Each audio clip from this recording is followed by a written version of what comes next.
Hi guys, good evening. Welcome to the salary increment series of JAIIB November 2025 examination. So as you know that we have already started top 100 MCQs for different components. In today's session, we are starting the module B of IE and IFS component of your JAIIB November 2025 examination. Guys, hardly you can say 20 days are left for your examination, so time बहुत कम है. So it is very very important for you to go through the most important concept. So that is why we have come up with this particular series, that is salary increment series, जिसमें हम आपको सारे components के हर module के top 100 MCQs जो है वो यहाँ पर सेशन में करवाएंगे. So यहाँ पे 5 sessions are going to be there for module B of IE and IFS component. In every session we will be discussing 20 questions, so that will make the 100 questions in 5 sessions, and at the end we will be having a homework question also, which is the achievers question, and those who will be giving the right answer of that question, their name will be reflected in the next session here. So this is the part first guys. ये regularly अभी यहाँ से Friday तक Saturday तक basically 8 PM तक हमारा 8 PM पर हमारा सेशन जो है वो स्टार्ट हो जाएगा. So let's start the discussion without wasting time here guys. The question number first is which of the following best describes the focus of micro economics. Options are the behaviour of the entire economy including inflation and GDP, government policies affecting fiscal deficits and public expenditure, then individual consumer behavior and price determination in specific markets, the growth patterns of national and international economies. So guys, you all have to participate in the session, क्योंकि session आप लोगों के लिए ही है. जितना ज्यादा participate करेंगे उतना ज्यादा आपको कॉन्फिडेंस आएगा, उतना ज्यादा रिटेंशन बढ़ेगा. ठीक है, so do let me know in the chat box what is the right answer according to you. So right answer is option number C here, that is individual consumer behavior and price determination in specific markets guys, because we are talking about the microeconomics. Microeconomics का मतलब क्या होता है? Small level पर. ठीक है, when we talk about the macroeconomics उसका मतलब होता है कि हम broad level पर, economy के level पर बात कर रहे हैं. So that is why C will be the right answer here. This is the explanation that you can read. Moving on to question number second. Question number second is saying which of the following are key features of a capitalist or free enterprise economy.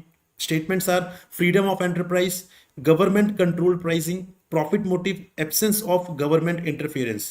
Options are 1, 2 and 3 only, 1, 3 and 4 only, 2, 3 and 4 only, or 1, 2 and 4 only. Yes friends, I need everyone's participation in the session.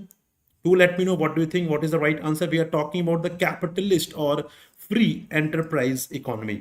So right answer is option number B here, that is 1, 3 and 4, that is freedom of enterprise, profit motive and absence of government interference. These are the key features of capitalist economy. When we talk about the government control pricing, so this is a part of basically here socialist economy, right? And that is why statement number second is incorrect here. This is the explanation part that you can read. Moving on to question number third. Question number third is saying, consider the following statements regarding the capitalist economy. Again, statements are prices are primarily determined by market forces of demand and supply. Statement number second is central objective is social welfare. Statement number third is consumer is considered the king in the market. Statement number 4 is competition is the core feature. And if we discuss about the options, so options are 1, 2 and 4 only, 2, 3 and 4 only, 1, 3 and 4 only, first, second and third only. Friends, do let me know. I want everyone's participation in the session. This is very very important क्योंकि the questions हम discuss करें they are based on the most important concepts of your module B of IE and IFS component of JAIIB November 2025 examination.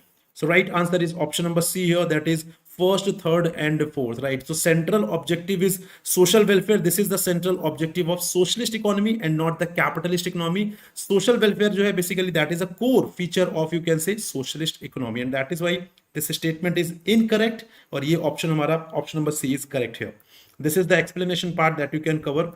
Moving on to question number fourth. Question number fourth is saying which of the following statements correctly describe features of a socialist or centrally planned economy. Statements are all means of production are collectively owned by the government. Statement number second is saying the main objective is maximizing individual profits. Statement number third is economic decisions are made by a central planning authority. Statement number fourth is saying it aims to reduce inequalities and avoid class conflicts. These all are the options. Do let me know what is the right answer here. That is first, second and third only, second, third and fourth only, first, third and fourth only, and first, second, and fourth only. Read the question carefully, guys. These kind of questions are going to be asked in your examination, so this is very, very important that you must understand each and every concept, right? This is not the factual examination. Until and unless you develop the understanding, guys, it would be very difficult for you to crack any component, any module, or any, you can say, component, right? So this is very, very important that you must develop the understanding, and that is why we are conducting this particular series. So right answer will be option number C here, that is first, third, and fourth only. Second is not correct. Second is incorrect. That is the main objective is maximizing individual profits. This is the part of capitalist economy and not the socialist economy. Socialist economy mein what is the main objective? The central objective is social welfare. And when we talk about the capitalist economy, so there the main objective is maximizing the individual profits here. This is the explanation part which you can cover. Moving on to question number 5th. Question number 5th is saying which of the following statements correctly describe the features of a mixed economy. Now we are moving towards the mixed economy. So statements are: it allows both public and private sectors to operate simultaneously. Economic decisions are made solely by market forces without any government planning. It ensures individual freedom along with central planning. Price mechanism plays a role along with government regulation. Options are first, third, and fourth only, second, third, and fourth only, first, second, and fourth only, or first, second, and third only. So tell me, what do you think? What can be the right answer here, guys, with respect to this particular question? Read the question carefully. We are talking about the mixed economy now. हम बात कर रहे हैं mixed economy की, that is मिश्रित अर्थव्यवस्था की हम बात कर रहे हैं, mixed economy. So right answer will be option number A, that is first, third, and fourth only. If you read the second question, second statement is economic decisions are made solely by market forces without any government planning. No, guys. In the mixed economy, private sectors are also there, public sectors are also there. For example, State Bank of India is there, Punjab National Bank of India is there. Parallelly, HDFC Bank bhi hai, ICICI Bank bhi hai, Axis Bank bhi hai.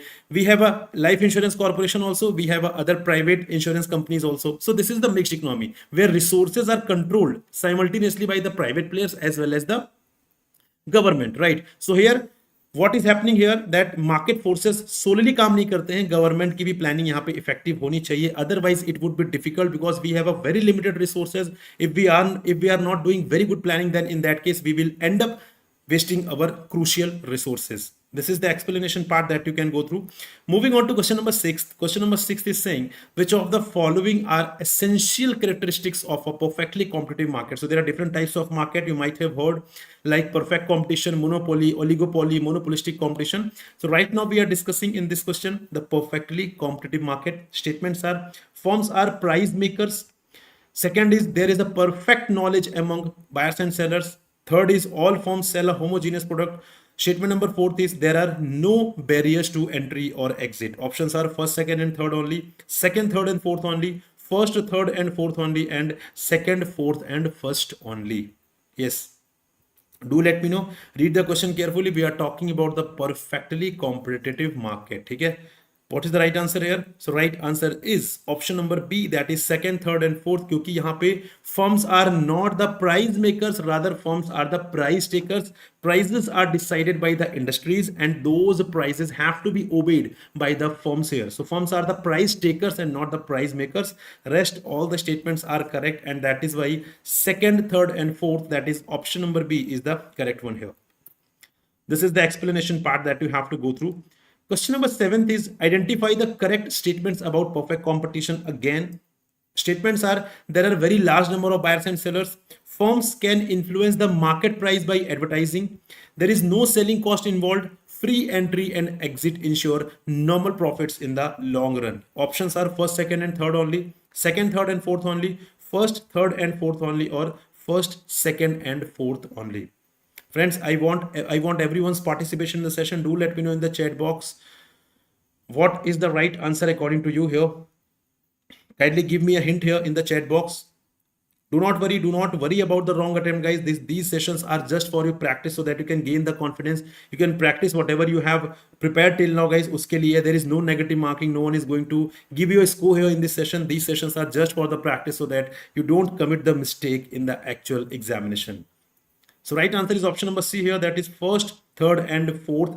Second statement is incorrect here, that is firms can influence the market price by advertising. No, advertising is not required in the perfect competition because everyone is aware, seller is also aware with respect to the product, with respect to the prices, and buyer is also aware. So जब यहाँ पे पूरी awareness है, ठीक है, homogeneous product है, then in that case advertising is not required. Advertising कहां पर रिक्वायर्ड होती है? व्हेन यू आर क्लेमिंग कि हमारा प्रोडक्ट हमारे कॉम्पिटिटर से बेहतर है, हमारे प्रोडक्ट में ये सारी क्वालिटीज है, then only advertising is required. लेकिन जब होमोजीनियस प्रोडक्ट है, same Parle G is sold by a form A and same Parle G sold by form B, तो यहाँ पे एडवर्टाइजिंग की कॉस्ट क्यों बेयर करना जब सेम ही यहाँ पर बिस्किट्स आपको सेल करनी है? तो right, and that is why option number C is the right answer. Question number 8 is, which of the following statements correctly describe the characteristics of monopoly? Now we are moving towards the monopoly. Statements are, there is a single seller in the market, products sold have many close substitutes, the firm can set its own price, and price discrimination may occur. Options are first, third and fourth only, second, third and fourth only, first, second and third only, and first, second and fourth only. Yes, friends, do let me know. We are talking about the monopoly market. So right answer is option number A, that is first, third and fourth only. Second is incorrect, that is product sold have many close substitutes. No, this statement is correct. We are talking about the monopoly. Monopoly में एक ही product होता है, कोई भी close substitute नहीं है. जैसे for example Indian Railways.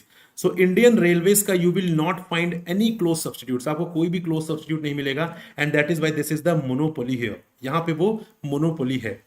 Got it? Rest of the statements are correct with respect to the monopoly competition. Question number 9 is, which of the following are characteristics of a monopolistic competition? Now we are moving towards the monopolistic competition. Statements are, firms engage in non-price competition. There are only one or two dominant firms in the market. Each firm tries to differentiate its product. There are selling costs involved in marketing and advertising. Options are first, third and fourth only, second, third and fourth only, first, second and third only, and second, third and fourth only.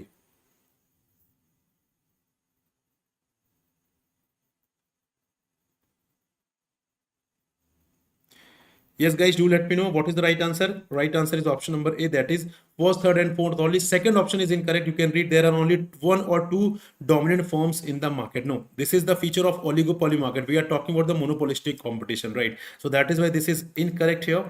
वो incorrect है, ठीक है जी. There are many forms, यहाँ पे बहुत सारे forms होते हैं, डोमिनेंट वंस के अलावा बहुत सारी फॉर्म्स होती हैं. जो फीचर हमने पढ़ा that is related to the oligopoly market, right, but यहाँ पे मोनोपोलिस्टिक कंपटीशन में there are many forms. Question number 10 is, which of the following statements are true about monopolistic competition? So statements are, there are a large number of firms in the market, all firms sell identical products, advertising plays an important role in competition, and firm rely heavily on selling cost to influence demand. Options are first, second and third only, second, third and fourth only, first, second and fourth only, and first, third and fourth only.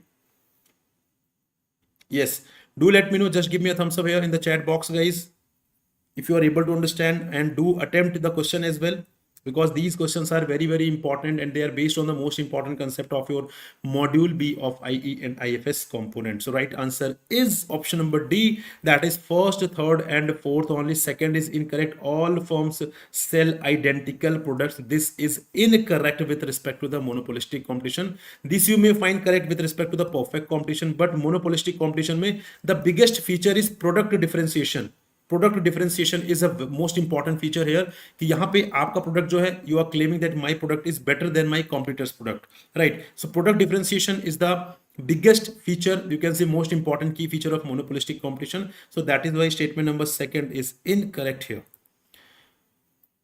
Moving on to question number 11, which of the following statements are true about the oligopoly market structure? Oligopoly market structure में यहाँ पर which of the following statements are true? Statements are, firms in the market are mutually interdependent in decision making. Statement number second is, price rigidity is a common feature due to fear of price wars. Statement number third is, there is complete freedom of entry and exit for firms. Statement number fourth is saying selling costs are used to attract consumers. Options are first, second and third only, first, second and fourth only, second, third and fourth only, first, third and fourth only. Friends, I don't know why you guys are not participating. These sessions are just for your practice. So do participate in the session. Do not worry about the wrong attempt. Right? Commit the mistake. जितनी ज़्यादा mistakes आप यहाँ करेंगे, उतनी ही कम mistakes you will be committing in the actual examination. So do commit. Do not worry about the mistakes, guys. No one is going to judge you here. No one is going to impose any penalty. No one is going to give you any punishment here. So right answer is option number B, that is first, second, and fourth, guys. Third statement is incorrect. There is a complete freedom of entry and exit. No, oligopoly में complete freedom नहीं होती यहाँ पर. Complete freedom is there in the perfect competition. Oligopoly में there is no complete freedom, and that is why third statement is incorrect here. यहाँ पे थोड़ा से barriers होते हैं entry में, that is why यहाँ पे few players होते हैं. ठीक, इसीलिए तो यहाँ पर few players होते हैं. अगर यहाँ पे entry और exit में barrier हटा दिया जाए तो ऑब्वियस सी बात है, this will convert into the perfect competition, जहां पे जिसको लग रहा है that this is going to be profitable, they can start the business. Those who are feeling no no this is the loss making business, they can leave the business, right, they can close the business. Got it? So this is what basically this differentiate the this makes different from the perfect competition. Question number 12 is identify the correct characteristics of an oligopoly market. Statements are few sellers dominate the market, firms exhibit group behavior rather than independent decision making, products are always homogeneous, and non-price competition is common. Options are first, second, and third only, second, third, and fourth only, first, second, and fourth only, first, third, and fourth only. Yes? Tell me, what is the right answer here? According to you, again, we are talking about the oligopoly market only.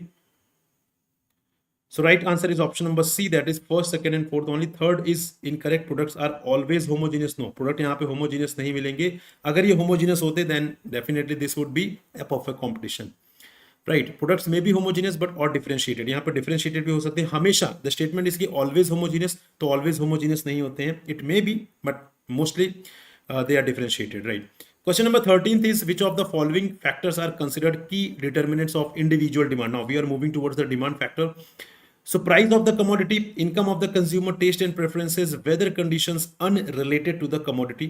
Options are first, second, and third only, first, second, and fourth only, second, third, and fourth only, and first, third, and fourth only. Guys, one very, very important thing is whenever we talk about the demand, so demand is never independent. ठीक है, demand independent नहीं होती. Demand are subject to multiple factors. Like for example, why are you not able to buy Mercedes car? यहाँ पे आप Mercedes car क्यों नहीं purchase कर रहे हैं? क्या आप करना नहीं चाहते हैं? Definitely you want to buy. What is stopping you? Affordability. Affordability is stopping you. You can not afford at this point of time, that is why you are not buying it. ठीक है, आप यहाँ पर Hyundai, Honda, you can say Nissan, you can say any other car, Suzuki, you can afford, so that is why you are buying it. Mercedes, BMW, you are not able to afford at this point of time, that is why you are not able to buy it. And this is the basically what this is the determinants. इसी को हम बोलते हैं determinants जो demand को affect करते हैं. So what is the right statement? Statement number A, that is first, second, and third. Fourth is incorrect क्योंकि यहाँ पर ये सारे फैक्टर्स अफेक्ट करते हैं डिमांड को, except this one, weather condition unrelated to the commodity. अगर वो अनरिलेटेड है कमोडिटी से, देन ऑब्वियस सी बात है that is not going to be impact the demand here.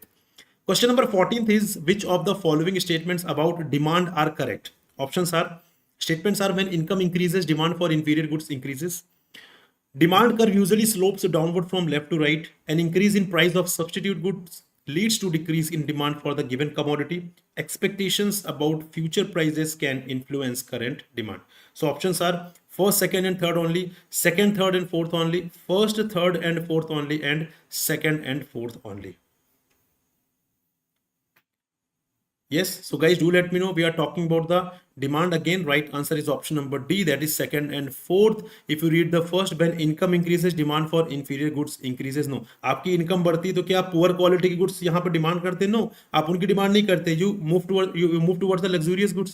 Similarly, when we talk about the statement number third, an increase in price of a substitute goods leads to a decrease in demand for the given commodity. नहीं, substitute goods के prices बढ़ते हैं तो जो main commodity है उसकी demand बढ़ जाती है, बिकॉज अल्टीमेटली यहाँ पे प्राइस फैक्टर बहुत यू कैन से हैवी होता है. प्राइस फैक्टर जो है बहुत एक्टिवली यहाँ पर काम करता है. So that is why this statement is also incorrect.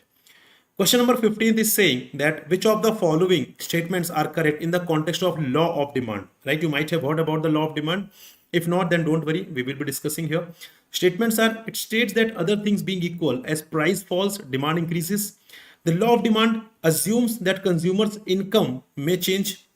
There is an inverse relationship between price and quantity demanded. The law applies universally without any exceptions. So options are first, second, and third only, second, third, and fourth only, first and third only, and first, third, and fourth only. Do let me know, friends, what is the right answer here. Read the question carefully. We are talking about the law of demand. So right answer is option number C here. That is first and third only. Second is incorrect. The law of demand assumes that consumer income may change. नहीं, law of demand बोलता है other factors remaining constant. Whatever the factors are there which is affecting the demand, they are remaining constant except the price part, right? So this statement is incorrect. Similarly, if we talk about the statement number 4, statement number 4 is saying the law applies universally without any exceptions. No, this is incorrect. There are exceptions to the law of demand that we will be discussing in the coming sessions as well. Question number 16 is which of the following are assumptions behind the law of demand? Options are prices of related goods remain constant, consumer taste and preferences do not change, the commodity must be a necessity of life, there is no expectation of a future price changes. Options are first, second, and third only, first, second, and fourth only, second, third, and fourth only, or first and fourth only. Yes, do let me know, guys. We are talking about the assumptions behind law of demand. So right answer is option number B. First, second, and fourth. Third is incorrect. The commodity must be a necessity of life. No, necessity of life नहीं होना चाहिए, ठीक है. अगर necessity of life है, so that will not be the part of law of demand. That will be the part of its exceptions. ठीक है, कैसे? We will be understanding. Don't worry. But यहाँ पे ऐसा कोई मैंडेटरी नहीं है कि यहाँ पे कम्युनिटी नेसेसिटी ऑफ लाइफ हो, ठीक है. नेसेसिटी ऑफ लाइफ वाली जो चीजें होती है वो तो वैसे भी एक्सेप्शन होती हैं लॉ ऑफ डिमांड की. Question number 17 is which of the following statements about supply and its determinants are correct? Options are supply refers to the quantity of a good that producers are willing to sell at different prices during a given period of time. Cost of production is one of the key determinants of supply. A change in technology does not influence supply. The supply of perishable goods is less responsive to price changes in the short run. Options are first, second, and fourth only, first, second, and third only, second, third, and fourth only, or first, third, and fourth only. Tell me, what is the right answer? Right answer is option number A. That is first, second, and fourth only. Third is incorrect. A change in technology does affect the supply, does influence the supply. ठीक है, जब भी यहाँ पर technology, अगर suppose you are adopting a modern technology, then in that case what would happen? The cost per unit production will reduce. If cost per unit production will reduce, then in that case that will increase the profitability. If profit will increase, you will try to increase the supply of that commodity. Contrary, when there is a adoption of old technology, obsolete technology, then in that case per unit cost will be high. If it will be high, then in that case your profit margin will be less. और अगर profit margin कम होगा, then you will definitely try to reduce the supply of that commodity. Got it? Question number 18 is saying that consider the following with respect to determinants of supply. Options are future expectations of prices may affect current supply decisions. Number of sellers in the market has no impact on market supply. Government policies like taxes and subsidies can alter supply levels. A favorable natural condition tends to increase agricultural supply. Options are first, second, and third only, first, third, and fourth only, second, third, and fourth only, or first, second, and fourth only. Tell me, try to attempt it at least. Do not worry about the mistake, guys. Do attempt it. Maximum क्या होगा? Maximum ये होगा कि आपने commit कर दिया mistake, ठीक है. What about what after that? Nothing, ठीक है. That will increase your confidence. Yes, at least you have initiated. So right answer is option number B. That is first, third, and fourth only. Second is incorrect. Number of sellers in the market has no impact. This is incorrect. Number of sellers जितने ज्यादा होंगे, supply उतनी ज्यादा होगी.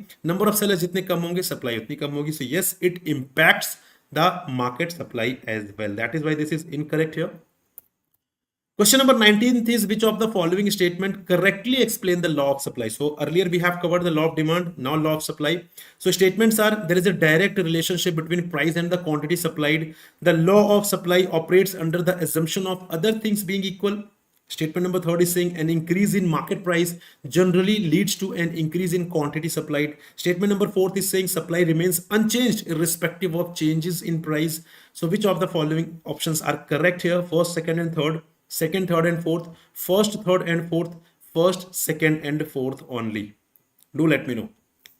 Read the question carefully. We are talking about the law of supply. So earlier we had covered about the law of demand. Now this is law of supply. So right answer is option number A. That is first, second, and third only. Fourth is incorrect. Supply remains unchanged irrespective of change in price. No, price change होता है तो price supply भी change होती है. ठीक है, price बढ़ती है, price बढ़ती है तो सप्लाई भी बढ़ती है, प्राइस कम होता है तो सप्लाई भी कम होती है, ठीक है। There is a direct relationship between the price and the supply of the commodity. Moving on to question number 20th here. Which of the following are assumptions of the law of supply? Options are technology remains unchanged, prices of input remain constant, there is no change in the number of sellers, government policies change frequently. Options are first, second, and fourth only, first, second, and third only, second, third, and fourth only, first, third, and fourth only.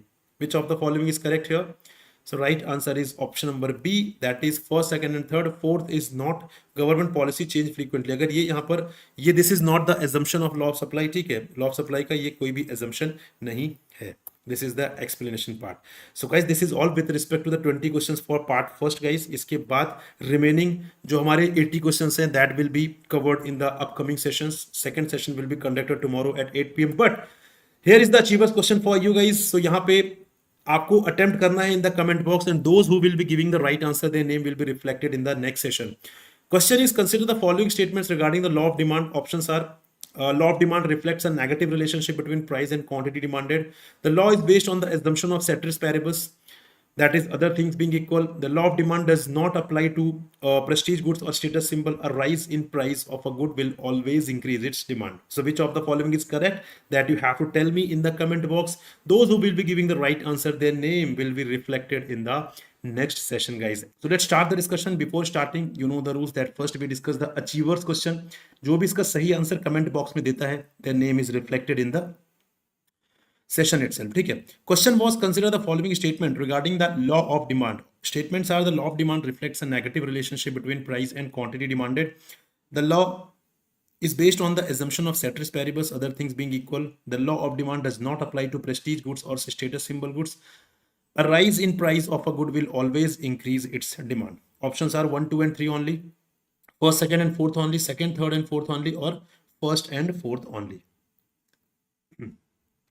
So do let me know what is the right answer. Right answer is option number A here, that is first, second, and third. Read the statement number 4. A rise in price of a good will always increase its demand. नहीं, ऐसा नहीं है. जब भी यहाँ पर price rise होता है तो डिमांड यहाँ पर नेगेटिव होती है, क्योंकि there is a negative relationship between the price and the demand of the commodity. और लेकिन उस पर भी कुछ एक्सेप्शंस हैं, ठीक है.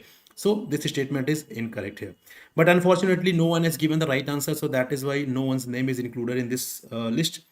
Also, we will be having achievers question for this session also, for which you have to answer it so that I can show your name tomorrow. Moving on to the today's agenda, question number first is which of the following statements are correct about price elasticity of demand? Statements are it measures the responsiveness of quantity demanded to changes in income. If demand is perfectly inelastic, the elasticity is zero. The availability of substitutes affect elasticity. Necessities usually have inelastic demand. Options are first, second, and third only, first, second, and fourth only, second, third, and fourth only, or second, third, and this is, I think this is getting repeated here. So you can make it first, third, and fourth only. So what is the right answer? Option number D. So this is the second, third, and fourth. This you can make it first, third, and fourth. This one, option number C, right? So if you read the statement number first, it measures the responsiveness of quantity demanded to changes in income. No, price elasticity में क्या होता है, यहाँ पर price के change होने से demand में कितना चेंज आ रहा है, that we measure. So degree of responsiveness भी measure based on the changes in price, not the changes in income itself. Got it? Here is the explanation that you can cover. Question number second is which of the following statements about elastic and inelastic demand are true? Statements are when demand is elastic, a fall in price increases total revenue.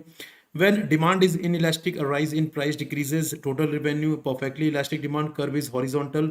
Inelastic demand means a large change in quantity for a small change in price. Options are first, second, and fourth only, second, third, and fourth only, first, third, and fourth only, first, third, and first and third only, first, third, and fourth only.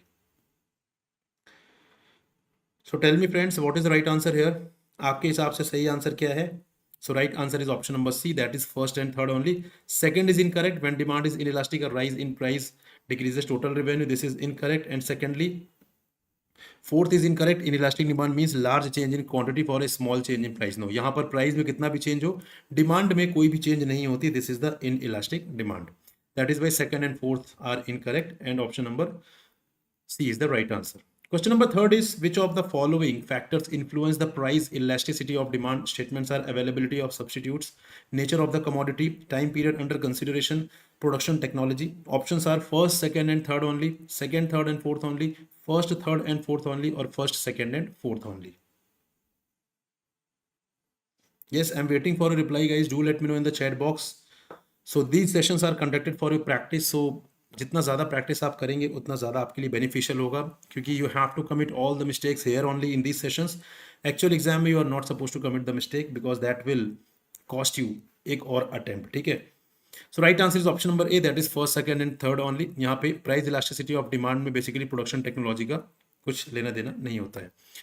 Question number 4 is, which of the following statements about price elasticity of demand are true? Again, statements are, it is calculated as percentage change in quantity demanded divided by percentage change in price. Statement number second is, a price elasticity of demand value greater than 1 indicates elastic demand. Statement number third is, when PED is equal to 1, total revenue remains constant with price change. And statement number fourth is saying that if PED is less than 1, the good is said to be elastic. Options are first, third and fourth only, first, second and third, first, third and fourth, or first, second and fourth. Do let me know, what do you think, what can be the right answer here, guys?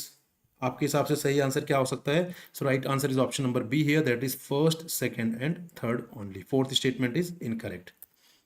Question number 5 is, consider the following statements regarding price elasticity of supply. So statements are, it measures the responsiveness of quantity supplied to a change in price. It measures PES indicates suppliers can easily change production in response to price changes. PES is calculated as the percentage change in quantity supplied divided by the percentage change in price. PES can never be negative. So which of the following statement correct? 1, 3rd and 4th, first and fourth, second and third, or first, second, third and fourth? Tell me, guys.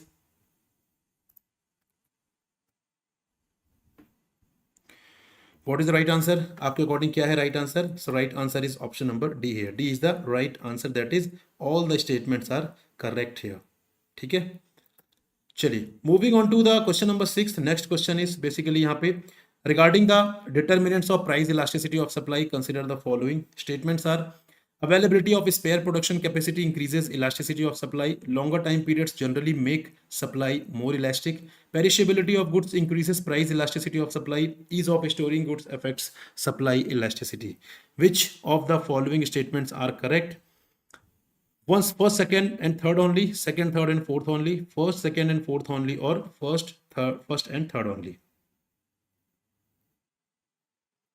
What is the right answer, guys? Right answer is option number C, that is first, second and fourth only. Third nahi hai. Third is the perishability of goods increases the price elasticity of supply. This is the wrong statement here. Question number 7 is, with reference to price elasticity of supply, which of the following are correct? Statements are, if price elasticity of supply is equal to 0, then supply is perfectly inelastic. If price elasticity of supply is more than 1, then supply is elastic. If price elasticity of supply is equal to infinity, then indicates perfectly elastic supply. If price elasticity of supply always has to be less than 1. Options are first, second and third only, second and fourth only, first and third only, or first, second and fourth only. Yes, tell me, guys, आपके हिसाब से what is the right answer? Right answer is option number A, that is first, second and third only. Right? Question number 8 is, consider the following situations. Statements are, a manufacturing unit can easily switch production between products. Statement number second is, a crop that takes a fixed growing season. Statement number third is saying, a factory operating at full capacity with no idle resources. Statement number fourth is saying, a service sector firm that can hire part-time staff quickly. Which among the above are likely to result in more elastic supply? Options are second and third only, first and fourth only, first, second and third only, or second, third and fourth only. हाँ जी, बताइए friends, what is the right answer according to you for this particular question? आपके हिसाब से सही answer क्या है? So right answer is option number B here, that is first and fourth only, second and third statement is incorrect. क्योंकि देखिए, a crop that, अगर यहाँ पे फिक्स ग्रोइंग सीजन कोई क्रॉप ले रहा है, ठीक है, देन ऑब्वियसली बात है आप इसको सप्लाई के हिसाब से आप इसको यहाँ पर चेंज नहीं कर सकते, इसकी सप्लाई आप चेंज नहीं कर सकते, क्योंकि it will take a fix time. जो भी इसका फिक्स ग्रोइंग सीजन है 3 मंथ्स 4 मंथ्स, वो उतना टाइम तो लेगा ही, आप इसकी सप्लाई नहीं बढ़ा सकते हैं, ठीक है। Similarly a factory operating at full capacity with no idle resources, अगर यहाँ पे कोई फैक्ट्री अपनी फुल कैपेसिटी पे काम कर रही है, कोई आइडल रिसोर्सेज बचे ही नहीं है, तो ऑब्वियस सी बात है आप सप्लाई में इसको किसी भी तरीके से कोई चेंज आप कर ही नहीं सकते हैं, क्योंकि आपने पूरी तरीके से सबको यहाँ पर क्या किया हुआ है, सबको आपने यहाँ पर एम्प्लॉय किया हुआ है, सारे रिसोर्सेज फुल कैपेसिटी पे काम कर रहे हैं। दैट इज वाई यहाँ पे option number B is correct, that is first and fourth. Question number 9 is saying that consider the following statements regarding the law of demand. Statements are: law of demand shows a direct relationship between price and quantity demanded, other factors remaining constant. Statement number second is saying movement along the same demand curve occurs when quantity demanded changes due to change in the price of the commodity. Statement number third is saying downward movement along the same demand curve is called expansion of demand. And statement number fourth is saying upward movement along the same demand curve is known as contraction of demand. So which of the following statements are correct? Second, third, and fourth only, first, second, and third only, first and second only, or second and fourth only? Tell me, friends, what do you think? What can be the right answer? So right answer is option number A, that is second, third, and fourth only. First statement is incorrect. यहाँ पे if you read, law of demand shows a direct relationship between price and quantity demanded. No, there is an inverse relationship. ठीक है, अगर price बढ़ेगा तो demand कम होगी, price कम होगा तो डिमांड बढ़ेगी. So there is an inverse relationship between the price and the quantity demanded, other factors remaining constant. Question number 10th is saying that regarding movement along the same demand curve, consider the following statements are: it is also referred to as change in quantity demanded. Statement number second is saying expansion of demand occurs when the price of a commodity rises, keeping other factors constant. Statement number third is saying contraction of demand occurs when the price of a commodity rises, keeping other factors constant. Statement number fourth is saying both expansion and contraction of demand are types of movement along the same demand curve. Which of the above statements are correct? First and second only, second, third, and fourth only, first, second, and fourth only, or first, third, and fourth only? Yes, tell me. Friends, you all have to participate. Do let me know what is the right answer according to you. आपके हिसाब से सही answer क्या होगा? So right answer is option number D, that is first, third, and fourth only. ठीक है, second is incorrect. Expansion of demand occurs when the price of a commodity rises, keeping other factors constant. No, expansion of demand कब होता है? जब price of a commodity fall होती है. Expansion मतलब क्या होता है? डिमांड का बढ़ना, राइट। और डिमांड कब बढ़ेगी? ऑब्वियसली बात है, डिमांड तभी बढ़ेगी जब प्राइसेस कम होंगे. So that is why this statement is incorrect. Question number 11th is consider the following statements about law of supply. So statements are: quantity supplied of a commodity decreases with an increase in price, other determinants remaining constant. Statement number second is saying expansion of supply is represented by an upward movement along the same supply curve. Statement number third is saying contraction of supply occurs when the price of a commodity decreases, other determinants remaining constant. Statement number fourth is saying movement along the same supply curve indicates changes in supply due to factors other than price. So which of the above statements are correct? Options are first, second, and third only, second and third only, first and fourth only, or first, third, and fourth only. हाँ जी, I want everyone's participation in the session, guys.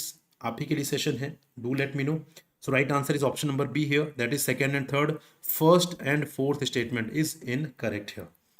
Question number 12 is saying in the law of supply, when price rises and quantity supplied increases, it is called which of the following?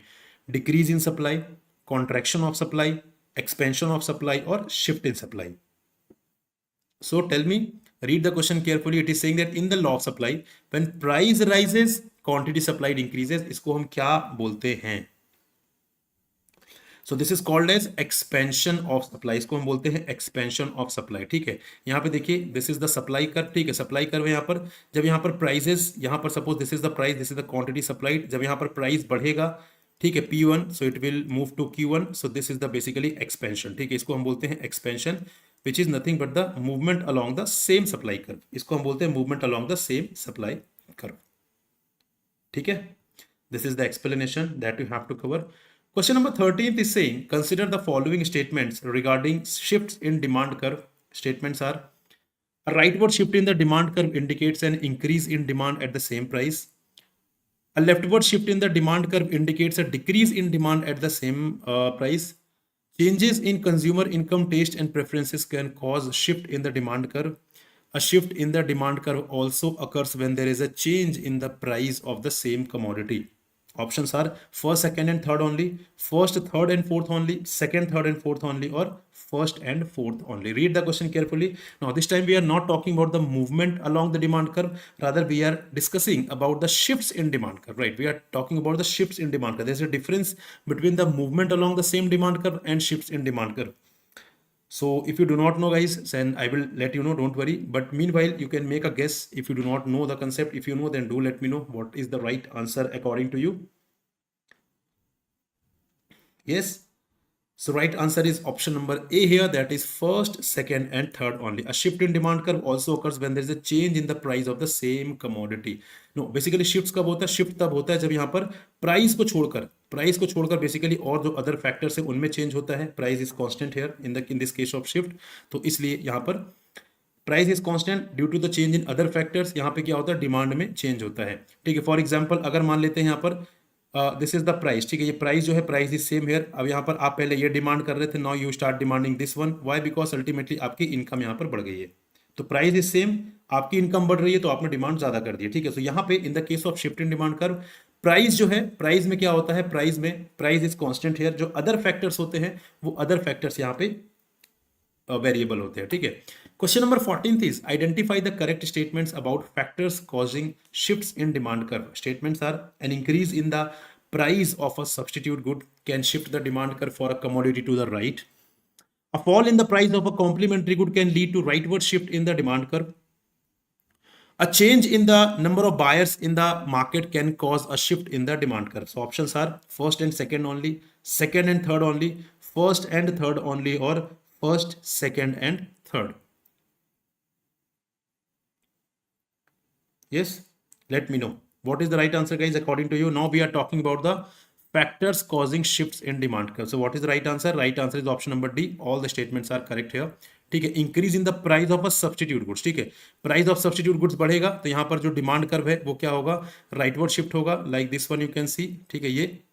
ये rightward shift होगा. क्यों? क्योंकि यहाँ पर जो main commodity उसके price की demand बढ़ जाएगी. A fall in price of a complementary good can lead to rightward shift in the demand curve. Yes, complementary good में अगर यहाँ पर प्राइस में कमी आ रही है तो ऑब्वियस सी बात है जो दूसरी हमारी कमोडिटी है जो कॉम्प्लीमेंट्री गुड्स के साथ है उसकी डिमांड बढ़ जाएगी. A change in the number of buyers in the market can cause a shift in demand curve. Yes, अगर यहाँ पे बायर ज्यादा है डिमांड ज्यादा होगी, बायर्स कम है डिमांड कम होगी. ठीक है जी. Moving on to question number 15. Question number 15 is saying consider the following statements regarding the shifts in supply curve. Statements are rightward shift in the supply curve indicates an increase in supply at the same price. Statement number second is saying a leftward shift in the supply curve indicates a decrease in supply at the same price. Statement number third is saying a fall in input prices can cause the supply curve to shift to the left. Statement number fourth is saying improvement in technology can lead to rightward shift in the supply curve. So options are first, second, and third only, first, second, and fourth only, second, third, and fourth only, or first, third, and fourth only. Tell me, guys, what is the right answer according to you? आपके हिसाब से क्या सही answer है इस question का? I want everyone's participation in the session, guys. Do let me know.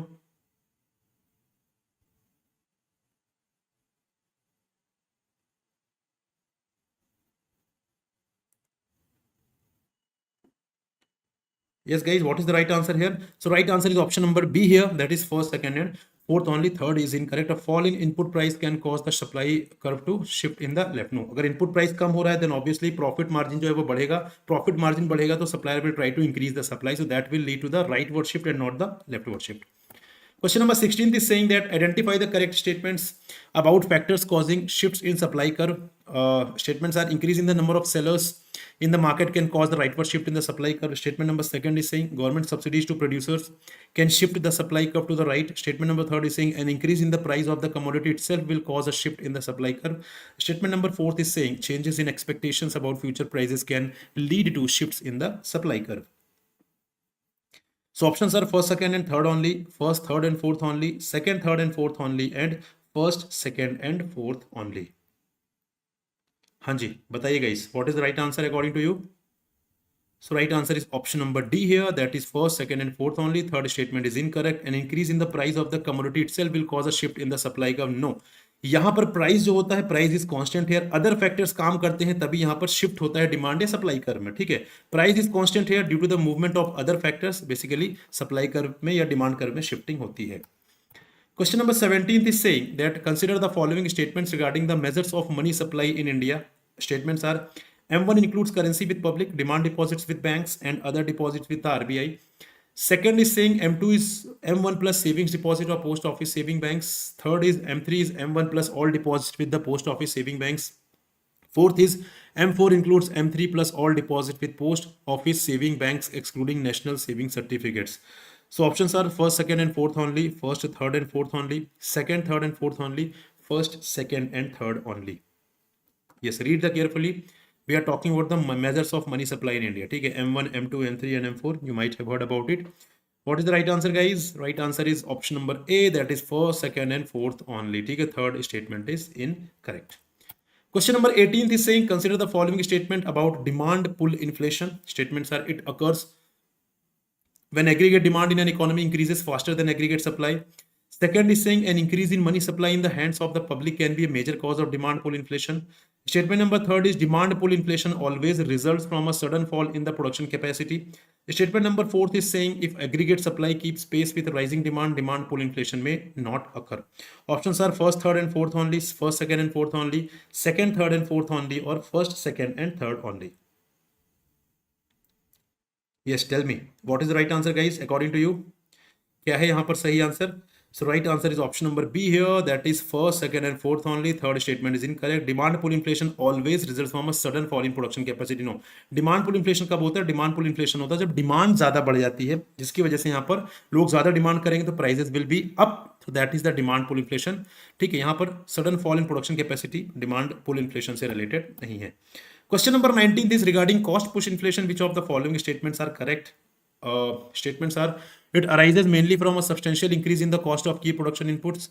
Producers facing higher cost may reduce output instead of raising prices. Statement number third is: a shortage in output markets due to reduced supply can push prices upward. Statement number fourth is saying cost push inflation requires a rise in aggregate demand to occur. Options are first, second, and fourth only, first, third, and fourth only, first, second, and third only, or second, third, and fourth only. हाँ जी, what is the right answer? Right answer is option number B, that is first, third, and fourth only. Second statement is incorrect. Question number 20th is identify the correct statement about causes of inflationary pressures in an economy. Option statements are: demand pull inflation occurs when money supply and purchasing power rise without a corresponding rise in output. Statement number second is saying cost push inflation can occur due to global oil price hikes impacting domestic industries. Statement number third is saying both demand pull and cost push inflation are solely due to monetary policy failures. And statement number fourth is saying producers pass on increased inputs cost to consumers, cost push inflation can result. So options are first, second, and fourth only, first, third, and fourth only, second, third, and fourth only, and first, second, and third only. हाँ जी, tell me what is the right answer, guys? आपके हिसाब से सही answer क्या है? So right answer is option number A, that is first, second, and fourth only. Third statement is incorrect. ठीक है, तो demand pull inflation, cost push inflation दोनों सिर्फ मॉनेटरी पॉलिसी की वजह से नहीं होते हैं। Clear guys? So this is all with respect to the 20 questions for today's session guys. And यहाँ पे आपके लिए अचीवर क्वेश्चन है। यू नो द रूल्स कि अचीवर क्वेश्चन का मतलब क्या है। अचीवर्स क्वेश्चन में जो भी यहाँ पर सही आंसर देता है, there name is reflected in the next session. तो आपको कमेंट बॉक्स में इस अचीवर्स क्वेश्चन का सही आंसर देना है। आप में से जो भी सही आंसर देंगे, their name will be shown in the tomorrow's session. So question is: a downward movement along the same supply curve due to fall in prices is termed as which of the following? Increase in supply, expansion of supply, contraction of supply, or shift of supply curve. So you have to let me know in the comment box. जो लोग भी सही comment करेंगे, their name will be reflected. First of all, you know the rules. What we do, we discuss the achievers question, which is a kind of homework question for you of the previous session. And those who give the right answer, their names are shown in the next session. So those who have given the right answer, their name will be reflected in this session. So the question was in the yesterday's session: a downward movement along the same supply curve due to a fall in price is termed as which of the following? Options are increase in supply, expansion of supply, contraction of supply, shift of supply curve. So do let me know, guys, what do you think? What can be the right answer here for this question? So right answer is option number B, that is, sorry, option number C here, not B. Yes, option number C, that is contraction of supply, right? So what the question is saying, that this is the supply curve, right? अब यहाँ पे suppose this is the price, at this price this is the supply. अब यहाँ पे अगर prices कम हो रहे हैं तो सप्लाई इज यहाँ पे गोइंग डाउन, सप्लाई भी कम हो रही है, price is P1, supply is S1. So this is the downward movement of the supply curve along the same supply curve due to the fall in price. This is known as contraction of supply. इसको हम बोलते हैं contraction of supply, right? So this is the right answer, but unfortunately no one has given the right answer. That is why this slide is blank, guys, but no worries. In this session also I will be giving you the achievers question, so if you give the right answer your name will be reflected in tomorrow's session. So that's an opportunity for you. अगर आप अपना नाम यहाँ पर देखना चाहते हैं, so do mark your right answer in the comment box. ठीक है? Now let's start the question number first, today's agenda. So question number first is, consider the following statements about the consumer price index. You might have heard about the consumer price index. So statements are, CPI measures changes in the price level of a basket of goods and services purchased by households. Statement number second is, CPI reflects price movements at the wholesale level. Statement number third is saying, CPI is more relevant for consumers to measure inflation. And statement number fourth is saying the National Statistical Office releases CPI information every month. So which of the above statements are correct? First, second and third only, first, third and fourth only, second and fourth only, or first and second only? Do let me know what is the right answer according to you. Guys, read the question carefully. I want everyone's participation in the session because these sessions are conducted only for you, right? You can practice here because ultimately जितनी ज़्यादा mistakes आप यहाँ पर commit करेंगे उतनी ही कम mistakes you will be committing in the actual examination. So you are expected to commit all the mistakes in these sessions, guys, because आप mistake commit करेंगे so you will gain the confidence also. So try to attempt this. Do not worry about the wrong attempt. No one is going to impose any penalty. No one is going to judge you here because these sessions are for enhancing your confidence. So right answer is option number B here, that is first, third and fourth. Second statement is incorrect. CPI reflects price movement at the wholesale level. No, CPI reflects price movements at the retail level. Okay, at the retail level, not the wholesale level, right? At the wholesale level, which index basically tracks, reflects the price movements, that is wholesale price index. Got it? But we are talking about the CPI. So this is the incorrect, and that is why option number B is the right answer. Here is the explanation part which you can cover. Moving on to question number second, consider the following statements regarding wholesale price index in India. Statements are, WPI measures changes in the level of prices of a basket of goods at the wholesale stage. Statement number second is, WPI reflects the price of goods consumed by households at the retail level. Statement number third is saying the Office of Economic Advisor DPIIT is responsible for the releasing WPI numbers in India. Statement number fourth is saying the current official base year for WPI is 2011-12. Which of the above statements are correct? First, third and fourth only, second and third only, first, second and fourth only, or first, second and third only? Do let me know, guys. It is expected that everyone will be participating क्योंकि आप ही के लिए session है. अगर आप participate नहीं करेंगे then there is no meaning of conducting these kind of sessions for you, right? So do participate in the session, guys. Believe me, you will gain the confidence, and this confidence will give you the boost to clear this examination in this attempt itself. Yes, tell me what is the right answer. So right answer is option number A, that is first, third and fourth only, right? Second statement is incorrect, as I told you in the previous question as well, that WPI reflects the price of goods consumed at the wholesale level, right? जो यहाँ पे wholesale level पे जो prices होते हैं, that are being tracked by, that are being reflected by the WPI, wholesale price index. Moving on to question number third. Question number third is saying, with reference to WPI and IIP, consider the following statements. Statements are, WPI is composed of three main groups: primary articles, fuel and power, and manufactured products. Statement number second is saying a separate food index with a weight of about 24.4% is also published along with WPI. Statement number third is saying index of industrial production IIP is released monthly by NSO of MOSPI, that is Ministry of Statistics and Program Implementation, with base year 2011-12. Statement number fourth is saying index of industrial production consists of three groups: mining, manufacturing, and electricity, with maximum weightage given to mining. So which of the above statements are correct? Options are first, second and fourth only, second and third only, first, second and third only, or first, third and fourth only. Yes, do let me know what is the right answer, guys. Right answer is option number C here. That is first, second, and third only. Fourth statement is incorrect here, right? Because the highest weightage is given to the manufacturing, not the mining. Question number fourth is consider the following statements regarding GDP deflator. You might have heard about the GDP deflator. This is a very important concept of measuring inflation. So statements are GDP deflator is a measure of inflation covering all new domestically produced final goods and services in the economy. Statement number second is unlike CPI and WPI, GDP deflator is based on a fixed basket of goods and services.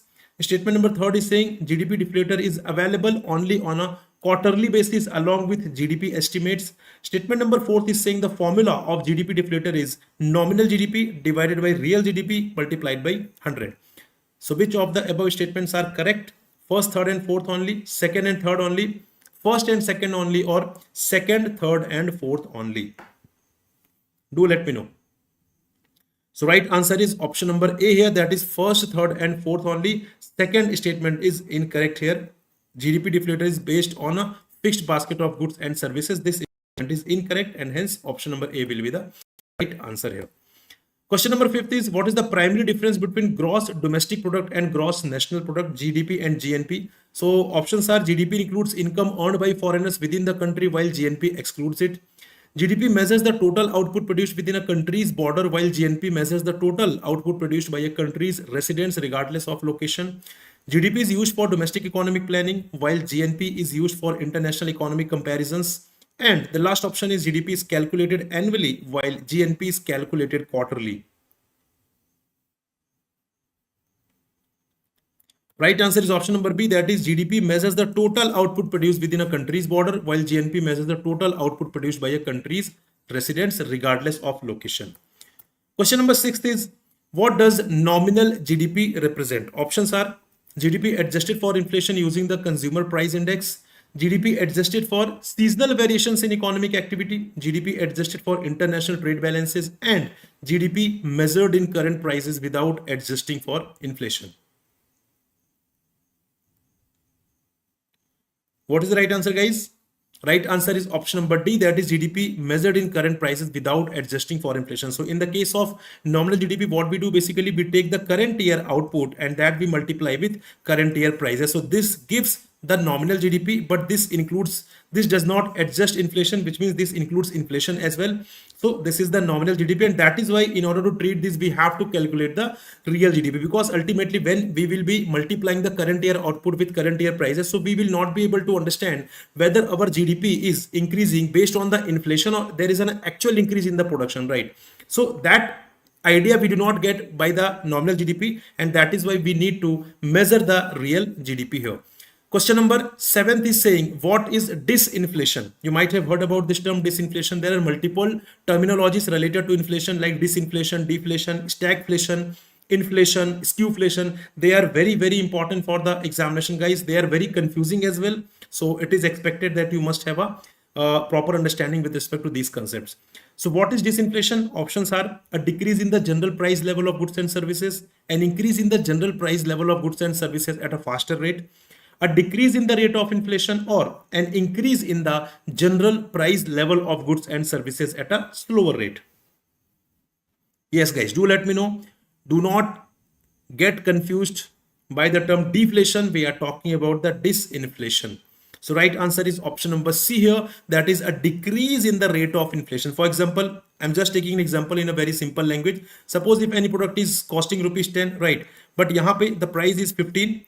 उसके बाद यहाँ पर inflation कम होकर हो गया 13, right? Which means still there is an inflation, but the rate of inflation is decreasing here. You can observe the rate of inflation is decreasing at the price rate of 13. At the price rate of 13, there is still an inflation in the economy, but ultimately, if we compare that with the previous prices, so there is a decrease in the rate of inflation, and this is known as disinflation. Question number 8 is what is skewflation? So options are a general decrease in the price level of goods and services across the economy, an increase in the general price level of goods and services across the economy, an increase in the prices of some goods and services while the prices of others remain stable or decrease, a situation where inflation is uniformly distributed across all the sectors of the economy. Yes, Do let me know, guys, what do you think? What can be the correct explanation of this term, that is skewflation? So right answer is option number C here, that is an increase in the price of some goods and services while the prices of other remain stable or decrease. So let's take an example. Suppose in the economy, five goods are produced, right? Suppose only these five goods are produced in our economy, out of which only the price of one commodity is increasing and the prices of rest of all the commodities either remaining stable or basically they are decreasing. Then in that case, this phenomena is known as skewflation, right? This phenomena is known as skewflation. Question number 9 is what is stagflation? Stagflation. So this is made up of two terms, that is a stagnation and the inflation. Got it? The mixture of which is known as stagflation. So options are a period of high inflation combined with high unemployment and stagnant demand in a country's economy, a period of high economic growth with low inflation and low unemployment, a period of deflation with high economic growth and low unemployment, a period of moderate inflation with high economic growth and low unemployment. Yes, do let me know, guys, what is the meaning of stagflation here. Right answer is option number A, that is a period of high inflation combined with high unemployment and stagnant demand in a country's economy. Got it? So this is the stagflation, that is stagnation plus inflation. Question number 10 is which of the following best describes the effect of inflation on lenders and borrowers? So options are lenders benefit and borrowers suffer. Borrowers benefit and lenders suffer. Both lenders and borrowers benefit equally. Neither lenders nor borrowers are affected. Read the question carefully. Lender is nothing but the creditor. So if you understand this terminology, he is also known as creditor, right? And borrower is also known as debtor. Got it? So who one will be impacted here in the case of inflation? So in the case of inflation, the borrowers will get benefited and lenders will suffer here. Got it? Why this is so? Because ultimately, suppose if you are taking in 2025, if you are taking 1 lakh rupees from your friend, and in 2026 you are repaying exactly 1 lakh amount, right? So what would happen? यहाँ पे loss किसको होगा? Loss होगा यहाँ पे creditor को, because ultimately you have taken 1 lakh rupees 1 years back, right? And if you compare the time span of 1 year, there might be the inflation in the economy, but currently you are repaying only 1 lakh rupees, which means the actual value might be around 95,000. I'm talking about the real value, not the nominal value. I'm talking about the real value. Real value in 2026 might be around 95,000 if I consider the inflation, which means you are getting benefited because ultimately in 2025 you got the money in real terms of 1 lakh rupees, but now you are repaying real value of 95,000 rupees. Got it? Question number 11 is what is the primary effect of inflation on savings? So options are savings increase in value, savings remain unaffected, savings decrease in value, savings and investments grow at the same rate. Do let me know, guys. Right answer is option number C here, that is savings decrease in value. So suppose if you are keeping 1 lakh rupees in your, you can say in your Almiraj locker, right? So currently in 2025 its value is, real value is 1 lakh rupees, but in 2026 if you did not draw it, then in that case what would happen? The real value of this money might be 95,000, or you can say 92,000. In 2027 this will further decrease, in 2028 this will further decrease, which means over the period of time the real value of your money will be depreciating. Got it? But there might be the question, sir, if we keep that money into our saving bank account, or you can say FD, then it is okay. But the thing is that until and unless your interest rate is beating the inflation rate, you are not getting anything, your money is depreciating. Got it? Question number 12 is how does inflation generally affect consumer expenditure? Options are expenditure decreases because prices are lower, expenditure decreases because people save more, expenditure remains constant regardless of price changes, expenditure increases because prices are higher. So we are talking about the effect of inflation on consumer expenditure. So right answer is option number D, that is expenditure increases because prices are higher. Let's take an example. Suppose if you are consuming a medicine. So if suppose earlier the value of medicine is rupees 100, later on if it increases to 110 rupees, then in that case, in order to get the same quantity of medicine, now you need to spend rupees 110, which means now your expenditure is going up, which means due to the inflation, what would happen? Expenditure will increase here. Clear? Question number 13th is, what is the typical effect of high inflation on a country's exchange rate? Options are, the exchange rate appreciates, the exchange rate depreciates, the exchange rate remains stable, or the exchange rate fluctuates unpredictably. Yes, do let me know, guys, in the chat box. What do you think? What can be the right answer here? Everyone can participate, guys. Do let me know. I'm waiting for a reply. So right answer is option number B here. That is, the exchange rate depreciates. So due to the inflation in the economy, exchange rate depreciates. You can read the explanation as well, that high inflation in a country usually leads to the depreciation of its currency's exchange rate. This is because high inflation reduces the purchasing power of the currency, making it less attractive to the foreign investors and traders. As a result, demand for the currency falls, leading to a decrease in its value relative to other currencies. So this is what actually happening. Basically, the demand of dollar is getting increased, and that is why the demand of rupee is going down. That is why our currency is depreciating here. Question number 14th is, what is the typical effect of high inflation on a country's exports? Options are, exports increase because goods become cheaper, exports remain unaffected, exports increase due to higher global demand, exports decrease because goods become more expensive. What is the right answer, guys? So right answer is option number D, that is, exports decrease because goods become more expensive. Let's take an example. Suppose there is a pen, the same brand pen is available in India, right? And it is same available in Bangladesh as well. So in India, it is available at rupees 10, in Bangladesh, it is available at rupees 12. So what would happen? Bangladeshis will import basically from India. So India will export, right? So in normal scenario, what would happen if there is a decrease, if there is a less price of the commodity, then in that case, what would happen? That will lead to increase in the export of the country. But suppose due to the inflation in the economy, if the price of this pen goes up to 13 rupees, then in that case, what would happen? Our export will start decreasing. Why? Because now Bangladeshis will not demand our pen, because ultimately the same pen is available at rupees 12. So they do not need to have the same pen from us at rupees 13 here. Right? Question number 15th is, what is the typical effect of high inflation on a country's imports?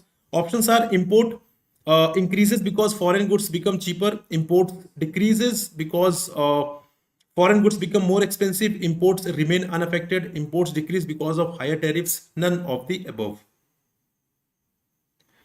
What is the right answer, guys? Right answer is option number A, that is, imports increase because foreign goods become cheaper. The same logic that I have told you in the previous question, the same logic will apply here also. Question number 16th is, what is an inflation premium? What is the meaning of inflation premium? So options are, the additional cost added to the price of goods due to inflation, the extra interest rate that lenders require to compensate for expected inflation, the premium paid by consumers to hedge against inflation, the difference between nominal and the real interest rates, the increase in wages to keep up with inflation.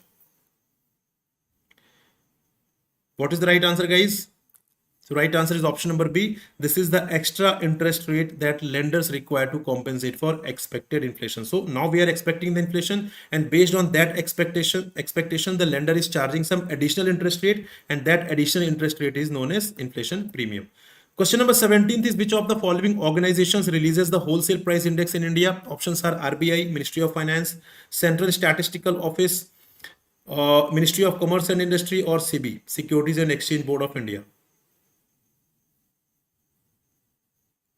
So right answer is option number D, that is, Ministry of Commerce and Industry. Question number 18th is, which category of goods is assigned the highest weightage in the wholesale price index in India? Options are, primary articles, fuel and power, manufactured products, services, agricultural products. So right answer is option number C here, that is, manufactured products. Question number 19th is, which of the following correctly states the difference between the wholesale price index and the consumer price index in India? Options are, both WPI and CPI capture changes in the prices of services. Neither WPI nor CPI capture changes in the prices of services. WPI capture changes in the prices of services, while CPI does not. CPI capture changes in the prices of services, while WPI does not. WPI and CPI both focus exclusively on agricultural products. So right answer is option number D here, that is, CPI captures the change in the prices of services. So CPI captures change in the prices of both goods and services, while WPI does not capture the change in the prices of services. It captures the change in the prices of goods.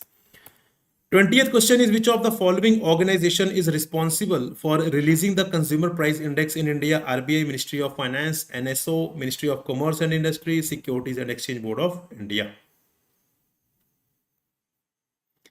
So right answer is option number C here, that is National Statistical Office. So guys, this is all about 20 questions of this session, guys. So till now we have completed 60 questions. In the previous 40 questions we have completed in the previous two sessions. If you haven't gone through the sessions, guys, do go through the session. They are very, very important, right? So this is the achievers question. You know the rules. What is the meaning of achiever question? Those who will be giving the right answer in the comment box, their name will be reflected in the next session. So if you want to see your name in tomorrow's session, guys, do attempt this question, answer it in the comment box. I will mention your name in the next class, that is tomorrow's class. So question is, what is the typical effect of a decrease in the money supply on inflation? So inflation increases because goods become more expensive. Inflation decreases because there is a less money to chase the same amount of goods. Inflation remains unaffected by changes in the money supply. Inflation decreases because interest rates fall, or inflation increases because the supply of goods and services contracts, right? So the right answer of this question you have to give in the comment box. Those who will be giving the right answer, their name will be reflected in tomorrow's. So first of all, guys, you know the rules, that first we discuss the achievers question. What is the meaning of achievers question? Achiever question kya hota hai? This is a kind of homework question of the last session, and those who give the right answer of this question, their name is reflected in the next session. So the question was, what is the typical effect of a decrease in the money supply on inflation? Options are, inflation increases because goods become more expensive. Option number B, inflation decreases because there is a less money to chase the same amount of goods. Option number C is saying inflation remains unaffected by changes in the money supply.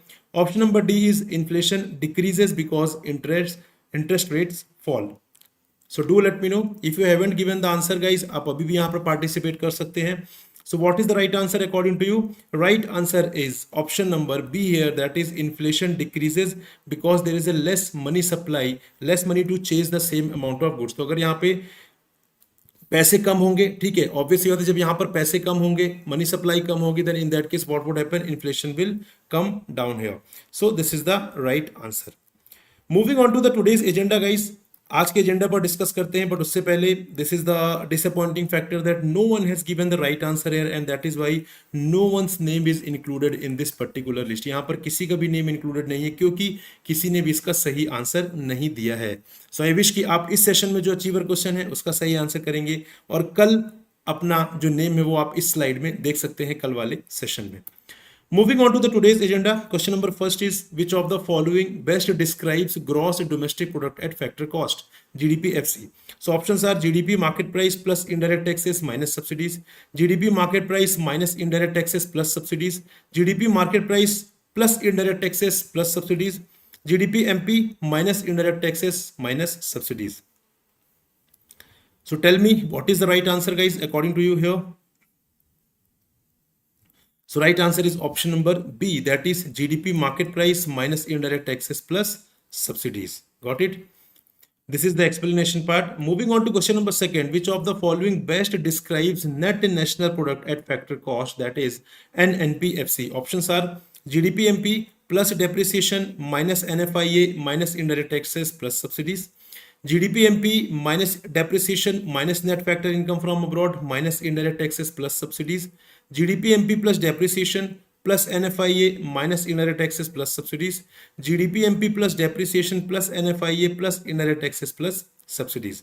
So how you can calculate it, guys? यहाँ पे आप यहाँ पे simply लिख सकते हैं that आपको यहाँ पे क्या चाहिए, आपको चाहिए यहाँ पे net national product at factor cost, ठीक है. एंड देन यहाँ पे आपके पास क्या है, you are having GDP MP, हर ऑप्शन में जीडीपी एमपी सेम आपके पास ये है. आपको यहाँ से यहाँ पहुँचना है. So first of all gross को नेट में कन्वर्ट करिए माइनस डेप्रिसिएशन, देन डोमेस्टिक को नेशनल में कन्वर्ट करिए प्लस एनएफआईए ठीक है जी। देन मार्केट प्राइस को फैक्टर कॉस्ट में कन्वर्ट करिए, minus indirect taxes plus subsidies, right, इस तरीके से। तो यहाँ पे जो भी ऑप्शन है, देखिए कौन सा ऑप्शन इस चीज को यहाँ पर रिफ्लेक्ट कर रहा है। Option number B, that is minus depreciation plus NFIA minus indirect taxes plus subsidies. You can see we have written the same. Question number third is Monetary Policy Committee of the Reserve Bank of India is headed by whom of the following? Options are Union Finance Minister, Union Minister of State for Finance, Governor of RBI, Deputy Governor of RBI, Deputy Governor of RBI in charge of monetary policy. So who is going to head or who heads the Monetary Policy Committee meeting, guys? कौन है यहाँ पर जो head करता है? So right answer is option number C, that is Governor of RBI, Governor of Reserve Bank of India. Got it? Question number fourth is, under the present monetary policy framework agreement, the RBI will be responsible for containing inflation target at which of the following? 4% with a standard deviation of 0.5%, 6% with a standard deviation of 1%, 4% with a standard deviation of 1%, or 4% with a standard deviation of 2%. Do let me know. Yes, guys, I am waiting for a reply. Do let me know.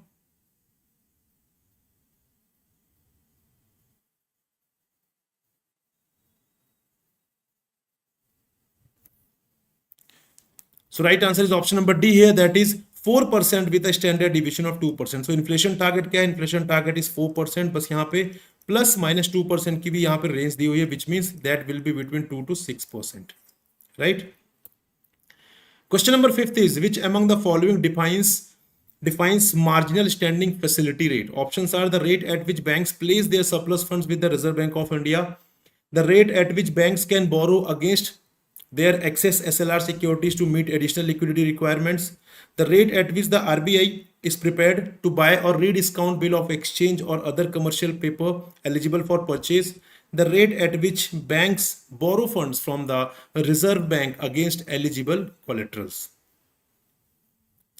Anji, do let me know what is the right answer, guys. You all have to participate in the session. These sessions are conducted for your practice only, guys, so that you can comment here, you can commit mistake here, you can gain confidence here. तो सारी चीजें आपको यहीं पर करनी है। Actual exam में mistakes करने के स्कोप थोड़ा सा कम ही रहना चाहिए आपका। So right answer is option number B, that is it is the rate at which banks can borrow against their excess SLR securities to meet additional liquidity requirement. जब भी बैंक को पैसे की जरूरत पड़ती है, कि बैंक्स को जब भी पैसे की जरूरत पड़ती है वो RBI के दरवाजे खटखटाता है, क्योंकि RBI is the lender of the last resort for the bank, ठीक है। तो बैंक्स यहाँ पे रेपो फैसिलिटी अवेल कर सकते हैं, बैंक यहाँ पे MSF अवेल कर सकते हैं। So these are some, you can say mechanism, some facilities which are available with the commercial banks through which they can get the additional funds from the Reserve Bank of India. This is the explanation. Question number 6 is, RBI adopted CPI combined as the indicator for inflation targeting on the recommendation of which of the following committee? Raghuram Rajan Committee, Vimal Jalan Committee, Vijay Kelkar Committee, or Urjit R. Patel Committee? Yes, do let me know, guys. So right answer is option number D here, that is Urjit R. Patel Committee. So some recommendations of Urjit R. Patel Committee report have been implemented, including the adoption of the new CPI combined as the key measures of inflation. Question number 7 is, how does monetary policy help in controlling inflation? Options are by increasing government spending, by reducing taxes on goods and services, by adjusting the interest rates and controlling the money supply, by imposing trade tariffs and quotas. Yes, guys, do let me know. I am waiting for your reply. बताइए what is the right answer according to you. Monetary policy किस तरीके से यहाँ पर inflation को control करती है? So right answer will be option number C, that is by adjusting the interest rates and controlling the money supply. तो economy में जब इंटरेस्ट रेट ज्यादा होता है, जब मनी सप्लाई कम होती है, तो उसकी वजह से क्या होता है, इन्फ्लेशन जो है उसे कंट्रोल कर लिया जाता है। जब मनी सप्लाई कम होती है तो उसकी वजह से इकोनॉमी में इंटरेस्ट रेट्स बढ़ते हैं, ठीक है।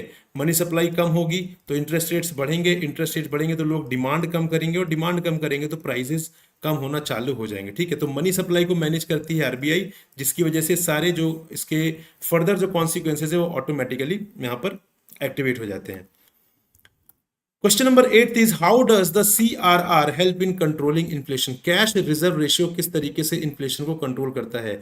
Options are by increasing government spending, by reducing interest rates, by lowering import duties, by increasing the amount of money banks must hold in reserve.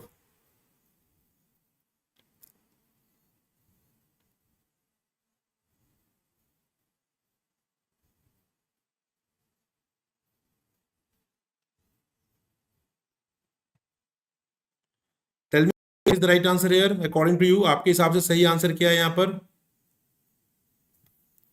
So right answer is option number D here, that is by increasing the amount of money banks must hold in the reserve. तो यहाँ पे जितना ज्यादा amount bank hold करेंगे, ठीक है, banks यहाँ पर क्या करेंगे, आरबीआई के पास रखेंगे, जितना ज्यादा फंड उतना ही पैसा उनके पास कम बचेगा which they can lend to the public. और पैसा कम बचेगा तो ऑब्वियसली बात है इंटरेस्ट रेट्स बढ़ेंगे इकोनॉमी में, इंटरेस्ट रेट्स बढ़ेंगे तो डिमांड कम होगी, डिमांड कम होगी तो महंगाई भी यहाँ पर कम हो जाएगी.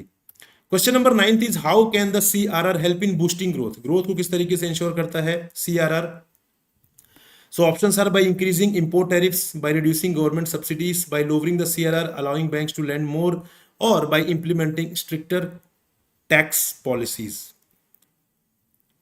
Which of the following is correct, guys?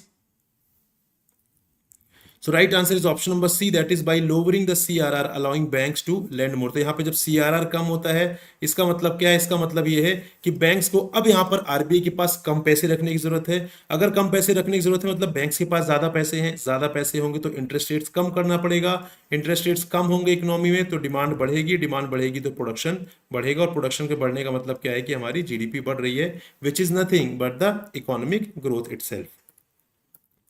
Question number 10 is what is the statutory liquidity ratio? SLR क्या है? Options are the ratio of a bank's foreign reserves to its total deposits, the ratio of a bank's loan to its total assets, the ratio of bank's liquid assets to its NDTL, that is net demand and time liabilities, the ratio of a bank's fixed deposits to its current accounts.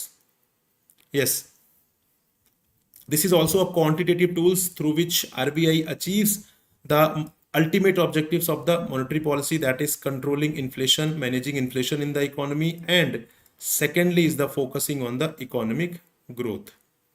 So what is the right answer, guys? Right answer is option number C, the ratio of a bank's liquid assets to its net demand and time liabilities. Here is the explanation which you can cover in detail. Question number 11 is saying what are the main objectives for maintaining the statutory liquidity ratio? So options are to increase foreign exchange reserves and reduce public debt, to promote foreign investment and stabilize the currency, to control bank credit expansion, ensure bank solvency and compel investment in government securities, to reduce government borrowing and increase private sector lending. What is the right answer, guys?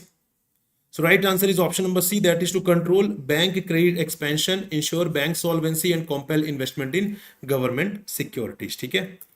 Question number 12 is what is a repo rate, that is repurchase option in the context of banking? So options are long-term loan given by commercial banks to the government, a tool used by banks to invest in foreign exchange markets, a collateralized lending arrangement where banks borrow money from the Reserve Bank of India by selling securities with an agreement to repurchase them, a method used by the RBI to control the exchange rate of the rupee.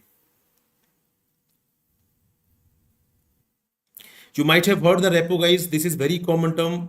While covering the current affairs, I'm very much sure that you would have come across this particular concept. So right answer is option number C, that is this is a collateralized lending arrangement where banks borrow money from the RBI by selling securities with an agreement to repurchase them. So what is happening here? Here banks are borrowing money from the Reserve Bank of India. ठीक है, वो RBI से पैसे ले रहे हैं और जिस इंटरेस्ट पर पैसे ले रहे हैं that is known as repo. ठीक है, और रेपो में क्या हो रहा है? They are also keeping the government security as a collateral. ठीक है, तो जब यहां पर वो पैसे रिपे कर देंगे commercial bank, then in that case they will get their securities back. Question number 13 is what does a high repo rate signal in the context of banking? Options are banks will have more funds available for lending, banks will reduce interest rates on loans, access to money is expensive for banks leading to lesser credit flow into the system, banks will increase their investments in foreign assets.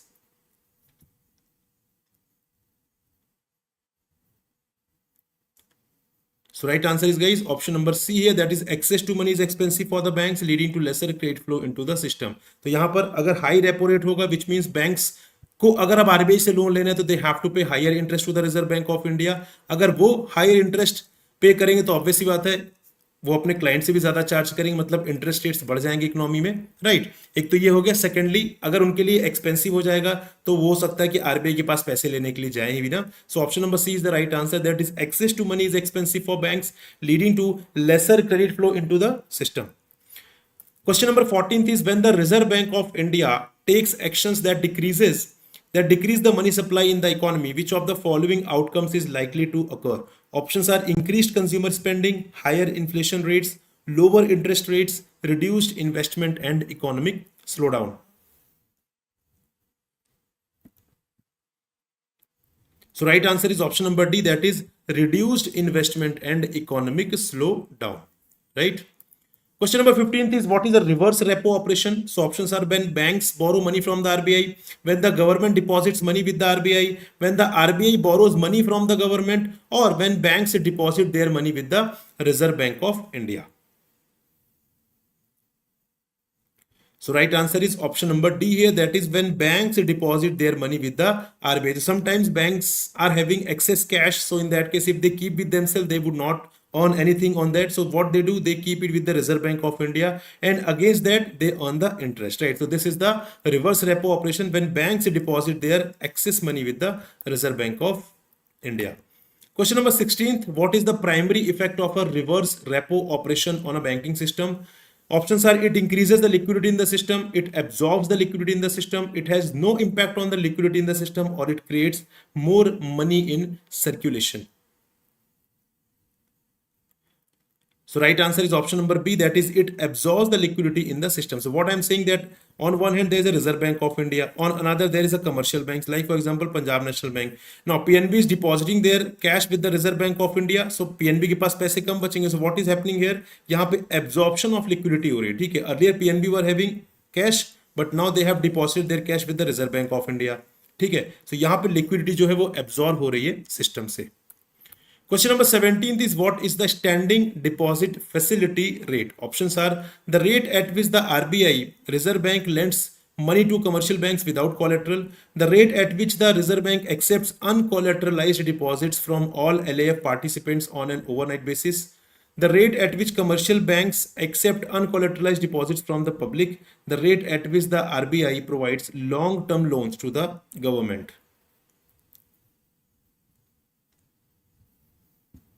So right answer is option number B here, that is the rate at which RBI accepts uncollateralized deposits from all LAF participants on an overnight basis.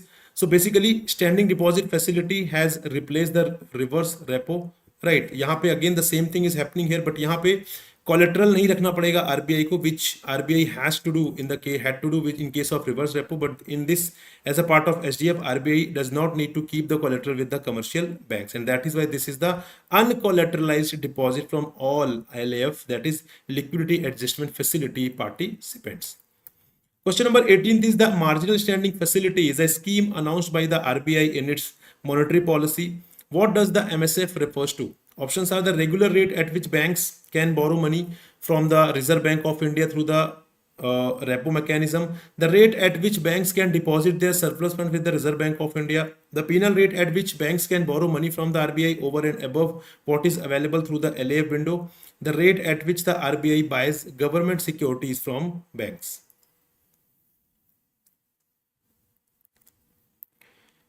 What is the right answer, guys? Right answer is option number C here, that penal rate at which banks can borrow money from the RBI over and above what is available through the LAF window. So what is happening, suppose यहाँ पे RBI ने repo commercial banks ने repo facility avail कर ली है, उसके बाद further they need additional funds so they can approach the Reserve Bank of India under margin standing facility. But obviously बात है आपने एक limit exhaust कर दी, उसके बाद आप दूसरी limit लेने जा रहे हैं, so you have to pay some extra interest rate, and that is why this is the penal rate at which banks can borrow money from the RBI over and above what is available through the LAF window. Question number 19th is which of the following statements correctly describes the positioning of the marginal standing facility in the interest rate corridor set by the RBI? Options are MSF represents the lower band of the interest corridor with the repo rate at the middle and the standing deposit facility as the upper band. MSF represents the upper band of the interest corridor with the repo rate at the middle and the standing deposit facility as the lower band. MSF represents the middle band of the interest corridor with the repo rate as the upper band and the standing deposit facility as the lower band. MSF is not part of the interest corridor and is independent of the repo rate and standing deposit facility. So right answer is option number B here, that is MSF represents the upper band of interest corridor, repo rate होता है centre में, middle में, and then उसके बाद standing deposit facility जो है वो lower band में होता है, ठीक है। तो यहाँ पे अगर मैं बात करूँ, suppose repo rate is 6%, so SDF will be 5.75%, that is 25 basis points कम होगा, और यहाँ पर हमारा जो MSF होगा दैट विल बी 6.75%, मतलब 25 बेसिस पॉइंट्स रेपो रेट से ज्यादा होगा। Question number 20th is the term bank rate, also referred to as the discount rate, refer to which of the following options are: the rate at which the central bank lends money to the general public, the rate at which commercial banks lend to each other overnight, the rate at which the Reserve Bank is ready to buy or rediscount bill of exchange or other commercial papers, the rate at which commercial banks lend to their most creditworthy customers. So right answer is option number C here, the rate at which RBI is ready to buy or rediscount bill of exchange or other commercial papers. Got it? So here is the explanation. So guys, these all are the 20 questions of session 4. So we have covered 80 questions till now, and last 20 questions are remaining, which we will be covering in tomorrow's session. Meanwhile, this is the achievers question. You know the rules. There's those who give the right answer of the question, their name is reflected in the next session here. So question is, which of the following best describes the role of open market operation conducted by the RBI? Options are: open market operations include the borrowing and lending of money by banks to each other to manage short-term liquidity. OMOs involve the central bank setting the interest rates for commercial banks to control inflation. OMOs include both outright purchase and sale of government securities by the RBI used for injecting and absorbing durable liquidity respectively. OMOs involve the central bank providing emergency funds to bank in distress situation. इसका जो भी answer है आप यहाँ पर comment करके बताएंगे, and then your name will be reflected in the next session, जिनका भी आंसर यहाँ पर सही होगा। सबसे पहले हम डिस्कस करते हैं achievers question, which is nothing but the homework question of the last session. तो जो भी इसका सही आंसर देता है कमेंट बॉक्स में, their name is reflected in the next session, right. So the question was, which of the following best describes the role of open market operations conducted by the Reserve Bank of India? Options are: open market operations include the borrowing and lending of money by banks to each other to manage short term liquidity. OMOs involve the central bank setting the interest rates for commercial banks to control inflation. OMOs include both outright purchase and sale of government securities by the RBI used for injecting and absorbing durable liquidity respectively. And open market operations involve the central bank providing emergency funds to bank in distress situation. So what is the right answer, guys, according to you? You all have to participate in the session. Do let me know. So right answer is option number C here, that is open market operations include both outright purchase and sale of government securities by the RBI used for injecting and absorbing durable liquidity respectively. But unfortunately no one has given the right answer, that is why this slide is blank. So अगर आप अपना नाम देखना चाहते हैं guys, so do participate in the achievers question. उसको attempt करिए so that you can see your name here in the achievers slide. Moving on to today's agenda, question number first is, what is the effect of the RBI purchasing security on economy as a part of open market operations? So it reduces the money supply and decreases demand in the economy. It increases the money supply, leading to more demand and potentially higher economic growth. It stabilizes the money supply without affecting demand or economic growth. It only affects the interest rates without altering the overall money supply.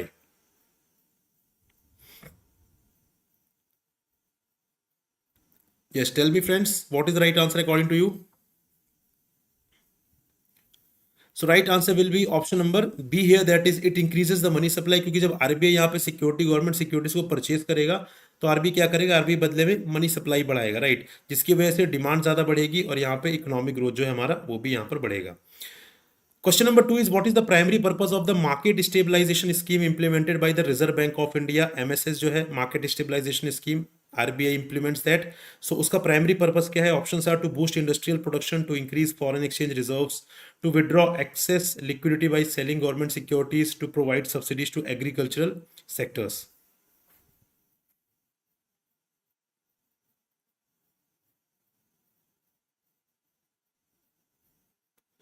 Right answer is option number C here, that is to withdraw excess liquidity by selling government securities. तो यहाँ पर जो भी access liquidity है market में उसे absorb करना है, उसे विड्रॉ करना है, ठीक है जी, ताकि इन्फ्लेशन बढ़ ना सके। तो गवर्नमेंट सिक्योरिटीज को सेल करके यहाँ पे क्या कर रहे हैं, एक्सेस जो लिक्विडिटी है वो उसे विड्रॉ किया जा रहा है as a part of market stabilisation scheme. Question number third is what is the likely effect on the interest rates when the RBI issues market stabilisation bonds to absorb excess liquidity? Options are interest rates decrease, interest rates remain unchanged, interest rates increase, interest rates become volatile. So read the question carefully. इससे पहले हमने पढ़ा कि what is the purpose of MSS, ठीक है। Now you have to tell me कि यहाँ पे इस मार्केट स्टेबलाइजेशन बॉन्ड्स का इफेक्ट जो है वो इंटरेस्ट रेट्स पर क्या पड़ने वाला है। So right answer is option number C, that is interest rates would increase. ठीक है, क्यों? क्योंकि देखिए यहाँ पे जब एक्सेस लिक्विडिटी को एब्जॉर्व कर लेगी आरबीआई तो यहाँ पे बैंक्स के पास क्या है, पैसे कम बचेंगे। ठीक है, सिस्टम में पैसे कम बचेंगे, सिस्टम में पैसे कम बचेंगे तो इंटरेस्ट रेट्स हमारा बढ़ेगा। ठीक है, क्योंकि सप्लाई कम है, डिमांड ज़्यादा होगी तो interest rates will go up. Right, interest rates ऊपर जाएगा तो ऑब्वियसली बात है डिमांड कम होगी, डिमांड कम होगी तो प्राइजेस जो है वो कम हो जाएंगे। Clear? Question number fourth is what is the primary purpose of the credit rationing tool in monetary policy? Options are to increase government spending, to control the amount of credit available to specific sectors, to lower interest rates, to stabilize foreign exchange rates.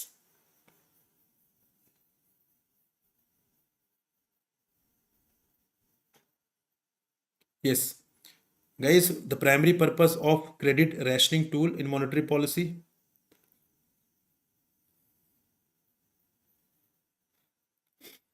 So right answer is option number B here, that is to control the amount of credit available to specific sectors. तो यहाँ पे certain limits impose कर दी जाती हैं and that limits से बाहर basically credit नहीं दे सकते किसी स्पेसिफिक सेक्टर को। सो इससे क्या होता है, इससे इफेक्टिव यूटिलाइजेशन ऑफ रिसोर्सेज होता है और सारे सेक्टर्स के पास यहाँ पे क्रेडिट जो है उसका फ्लो होता है, so that all sectors can grow simultaneously. Question number 5 is what does the loan to value ratio, LTV ratio, represent in the context of loans and collateral? So options are the interest rate applied to a loan, the amount of loan given against the borrower's annual income, the percentage of the loan amount relative to the fixed value of the collateral, the time period for loan repayment.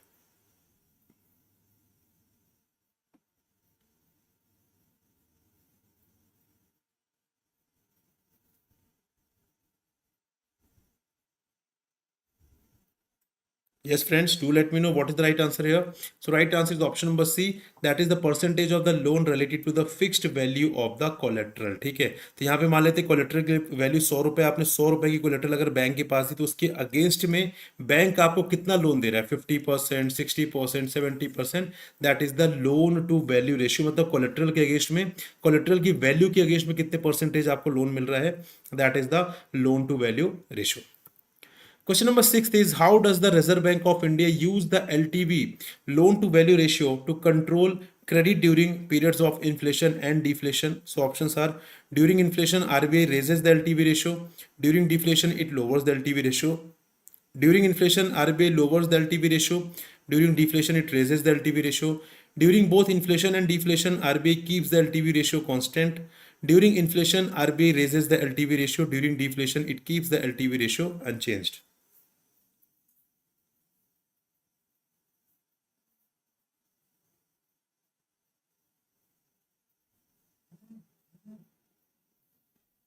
Yes, guys, what is the right answer according to you?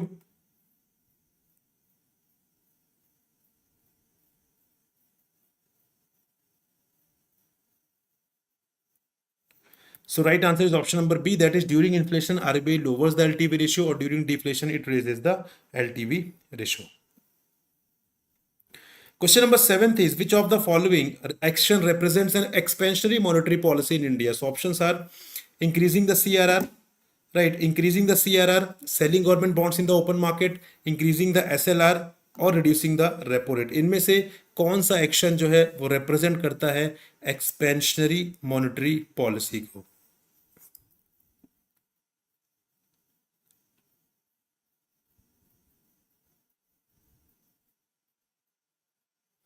So right answer is option number D here, that is reducing the repo rate. Expansionary monetary policy का मतलब होता है कि money supply को यहाँ पर बढ़ाना। किस पर्पस के लिए? मनी सप्लाई बढ़ेगी तो हमारी इकोनॉमिक ग्रोथ भी होगी, ठीक है जी।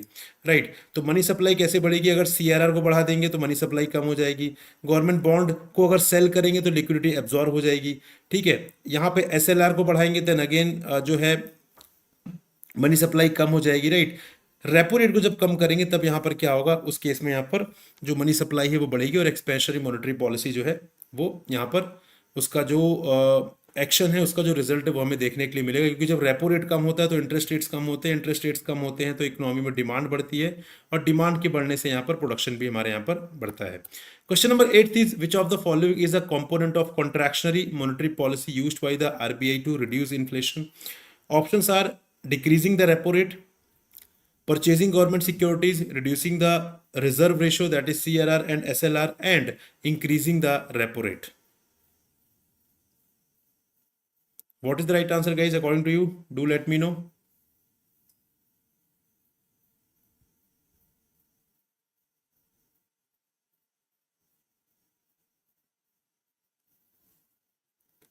सो right answer is option number D here, that is increasing the repo rate. यहाँ पे कॉन्ट्रैक्शनरी मॉनेटरी पॉलिसी का मतलब होता है कि यहाँ पे लोगों के पास पैसे कम से कम एक्सेसिबल हो। रेपो रेट जब यहाँ पर कम होगा तो यहाँ पे क्या होगा? लोगों इंटरेस्ट रेट्स यहाँ पर कम हो जाएगा, which is not the desired thing, ठीक है। गवर्नमेंट सिक्योरिटी को परचेज करेंगे तो ज्यादा पैसे यहाँ पर इकोनॉमी में आएंगे, मार्केट में आएंगे। यहाँ पे अगर CRR SLR को कम किया तो ज्यादा पैसे यहाँ पर आएंगे। यहाँ पे जब रेपो रेट को बढ़ाएंगे तब क्या होगा? इंटरेस्ट रेट्स हमारी इकोनॉमी में बढ़ेगा and this is the thing of contractionary monetary policy. यहाँ पे इसका पर्पस होता है इन्फ्लेशन को कंट्रोल करना या रिड्यूस करना, right. Question number 9 is which of the following best describes a progressive tax system? So options are everyone pays the same fixed percentage of their income in taxes. Option number B, the proportion of income paid in taxes is greater for higher income levels. Option number C, the proportion of income paid in taxes decreases as income increases. The proportion of income paid in taxes is the same for all income levels. Read the question carefully. We are talking about the progressive taxation system.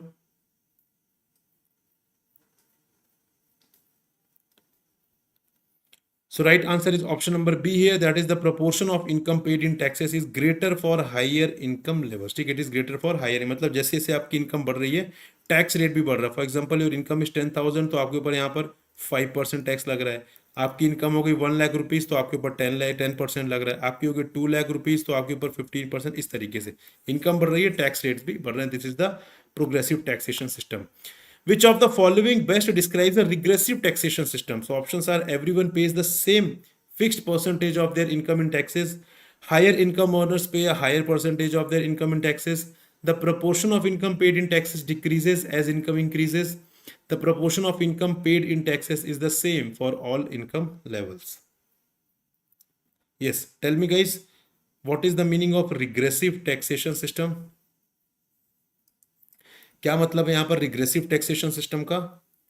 So right answer is option number C here, the proportion of income tax paid in taxes decreases as income increases. For example आपकी income मान लेते हैं यहाँ पर 1 lakh rupees है, ठीक है।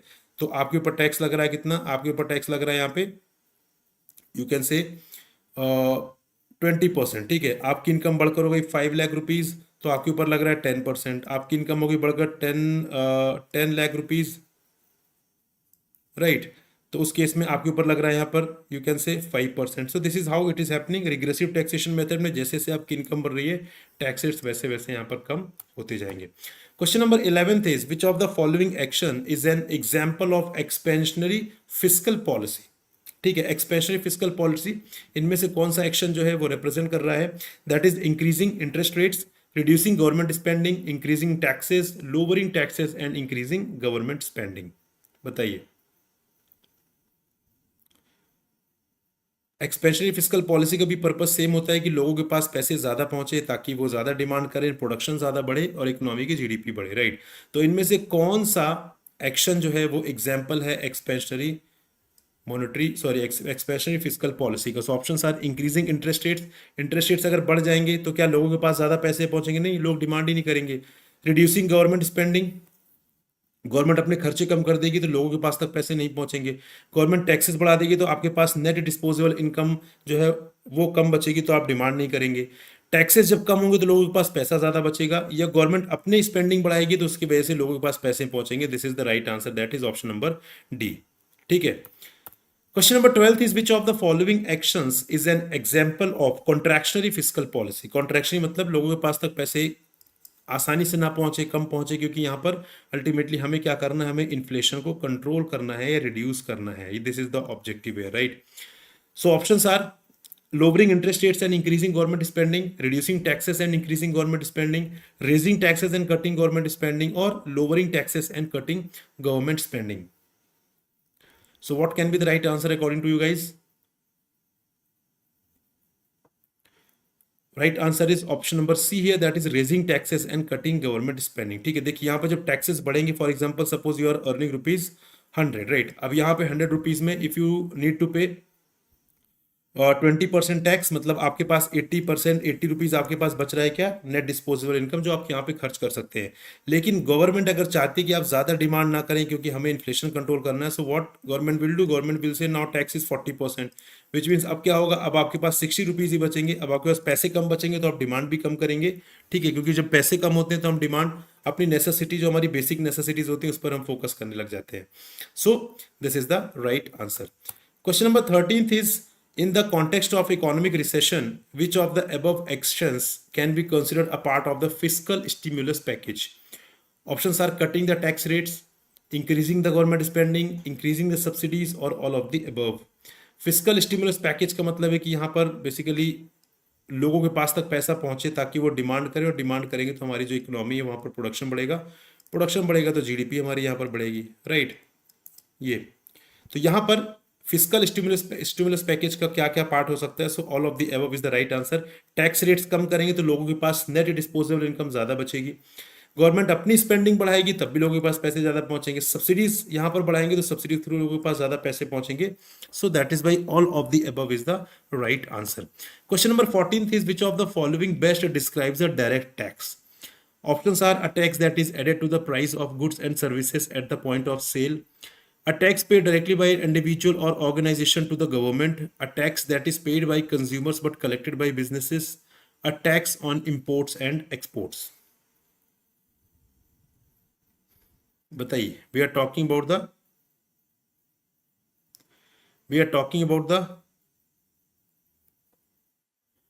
direct tax. Do let me know, guys.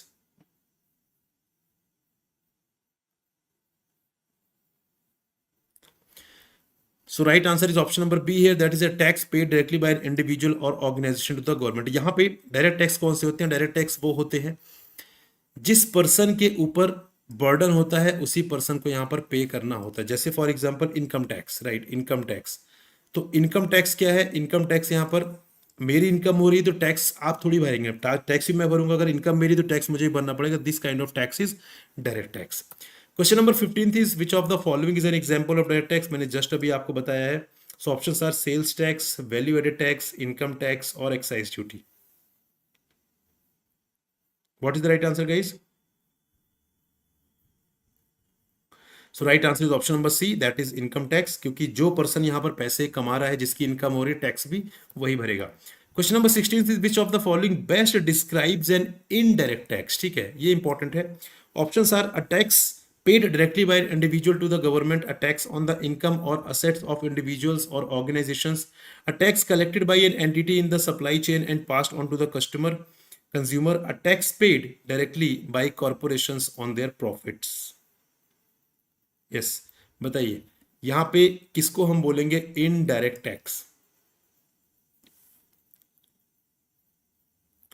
So right answer is option number C, that is a tax collected by an entity in the supply chain and passed on to the consumer. तो यहाँ पे tax का burden किसी और के ऊपर है, ठीक है, टैक्स बर्डन इस पर्सन के ऊपर है, लेकिन इसने अपने बर्डन को शिफ्ट कर दिया, मतलब इसने इस पर्सन से पेमेंट यहाँ पे ले लिया और उसको गवर्नमेंट के पास दे दिया। आइडियली इस पर्सन को यहाँ पर गवर्नमेंट के पास टैक्स डिपॉजिट करना था, बट नहीं, इस पर्सन ने अपनी जो लाइबिलिटी उसे यहाँ शिफ्ट कर दिया, इससे टैक्स लेकर गवर्नमेंट के पास डिपॉजिट कर दिया। This is the indirect tax, मतलब यहाँ पर पे करने का बर्डन किसी और का है, लेकिन पे कोई और कर रहा है। डायरेक्ट टैक्स में दोनों पर्सन सेम ही होते हैं, इनडायरेक्ट टैक्स में दोनों पर्सन अलग अलग होते हैं।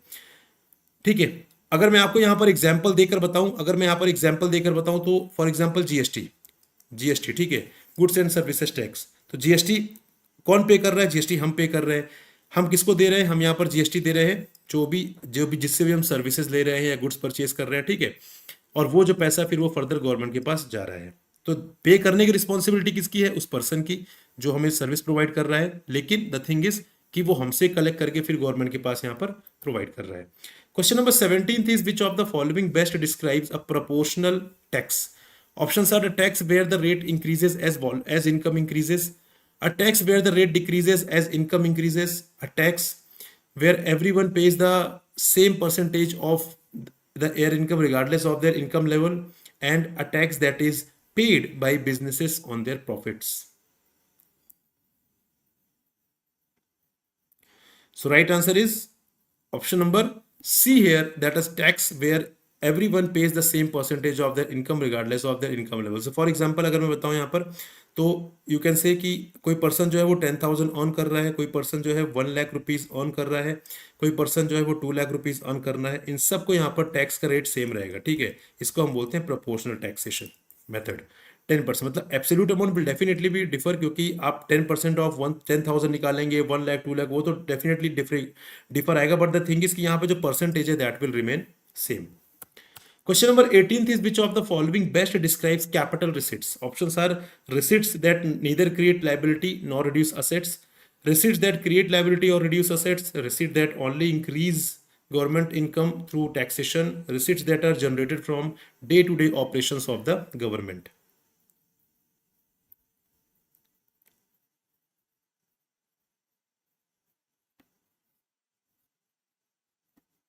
सो right answer is option number B, that is receipts that create liability और रिड्यूस एसेट्स। ऐसा पैसा जो गवर्नमेंट के पास आ तो रहा है, लेकिन गवर्नमेंट की या तो लाइबिलिटी क्रिएट कर रहा है या गवर्नमेंट की असेट कम कर रहा है, या दोनों कर रहा है, उसको हम बोलते हैं कैपिटल रिसीट्स। ठीक है, this is the part of fiscal policy only, you can read the explanation here.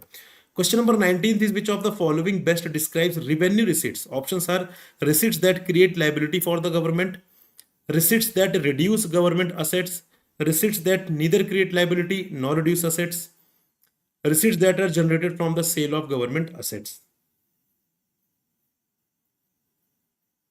बताइए friends, what is the right answer according to you?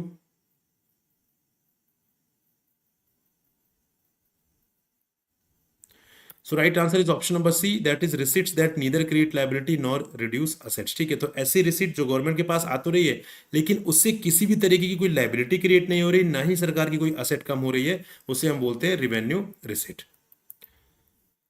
Which of the following is not an example of revenue receipts? इनमें से कौन सा example नहीं है? So options are: sale proceeds of goods, interest received, commission received, sale of long term assets. बताइए इनमें से कौन सा रिवेन्यू रिसीट का एग्जाम्पल नहीं है? This is the question. अगर हम बात करें सेल प्रोसीड्स ऑफ गुड्स, तो ये तो रिवेन्यू रिसीट्स ही हो गया, क्योंकि इसमें असेट्स और लाइबिलिटीज कुछ भी चेंज नहीं हो रही है। यहाँ पे इंटरेस्ट मिल रहा है, so that is a revenue receipt, क्योंकि इंटरेस्ट असेट और लाइबिलिटी में कोई चीज नहीं हो रहा है। कमीशन मिल रहा है तो रिवेन्यू रिसीट, क्योंकि यहाँ पर असेट लाइबिलिटी में कोई चीज नहीं है। बट यहाँ पे sale of long term asset है, तो सरकार की क्या हो रही है? पैसा तो आ रहा है, लेकिन सरकार की असेट कम हो रही है। जहां पर भी असेट एंड लाइबिलिटी में चेंज होगा, that is a capital nature of transaction. जहां पर असेट और लाइबिलिटी में कोई चीज नहीं है, that is a revenue nature of transaction, and hence option number D is the right answer. Got it? This is the achievers question, guys. You know the rules. जो भी इसका सही आंसर देगा, their name will be reflected in the next session. So question is which of the following best describes capital expenditure? So options are: small recurring expenses necessary for daily operations, ongoing maintenance cost for existing assets, one-time large purchases of fixed assets that will be used for revenue generation over a longer period, and funds allocated for short-term projects and inventory. इनमें से कौन सा जो है वो capital expenditure को best describe करता है? You have to let me know the answer of this question in the comment box, right guys. And you know कि यहाँ पे टाइम बहुत कम बचा हुआ है आपके JAIB एग्जामिनेशन के लिए लगभग 20 डेज का टाइम बचा हुआ है. So we have launch the crash course guys for this examination. Crash course में you will get live classes, जिसको आप रिकॉर्डेड फॉर्म में भी देख सकते हैं. अगर आप लाइव नहीं देख पा रहे हैं तो you will get the notes here, you will get the mock test for all the components, be it AFM, PPB, IE and IFS, RBWM. You will get the access of all these subjects. ठीक है, आपको सारे subjects के सारे components के यहाँ पर access मिलेंगे. The link of this course is given in the description friends. Description में जाइए, click on the link, watch the demo classes, read the notes, refer some questions, practice questions, so that you can get the idea, and after that take an informed decision whether you have to become the part of this course or not. देखिए यहाँ पर time बहुत कम बचा हुआ है. Self preparation में आपका बहुत टाइम जाएगा. ऑलरेडी आप वर्किंग है तो यहाँ पर आपके लिए बहुत डिफिकल्ट है इस एग्जाम को फिर प्रिपेयर कर पाना, क्योंकि टाइम बहुत limited. Around 20 days are left for November 2025 examination, right. तो अगर 20 डेज का टाइम है तो वहां पर आपको रिस्क नहीं लेना चाहिए, बल्कि जो वेल रिसर्च कंटेंट है, प्रॉपर तरीके से सारा जो बैकएंड का जो काम है सारा हमने आपके लिए प्रोवाइड कर दिया as a part of crash course. आपको सिर्फ पढ़ाई पर फोकस करना है. So use the code Prakash to enroll for the course and just become a part of this course guys. यहाँ पे कोड यूज करिए प्रकाश, जो कि मेरा नाम है. इसके थ्रू आपको मैक्सिमम डिस्काउंट मिल जाएगा. And do join my Telegram group. आप टेलीग्राम ग्रुप ज्वाइन करके मुझसे डायरेक्टली टच में रह सकते हैं. जो भी इश्यूज, जो भी क्वेरीज, जो भी कंसर्न्स है, आप मुझसे वहां पर डिस्कस कर सकते हैं. So guys this is all about the module B, right. Module B का हमने यहाँ पे टॉप 100 MCQs खत्म कर लिए हैं. Now after that module C will be started, then module D will be started. So thank you very much for watching and listening me. This is all for today. Will meet in next session. Till then goodbye, happy learning guys, bye bye, take care.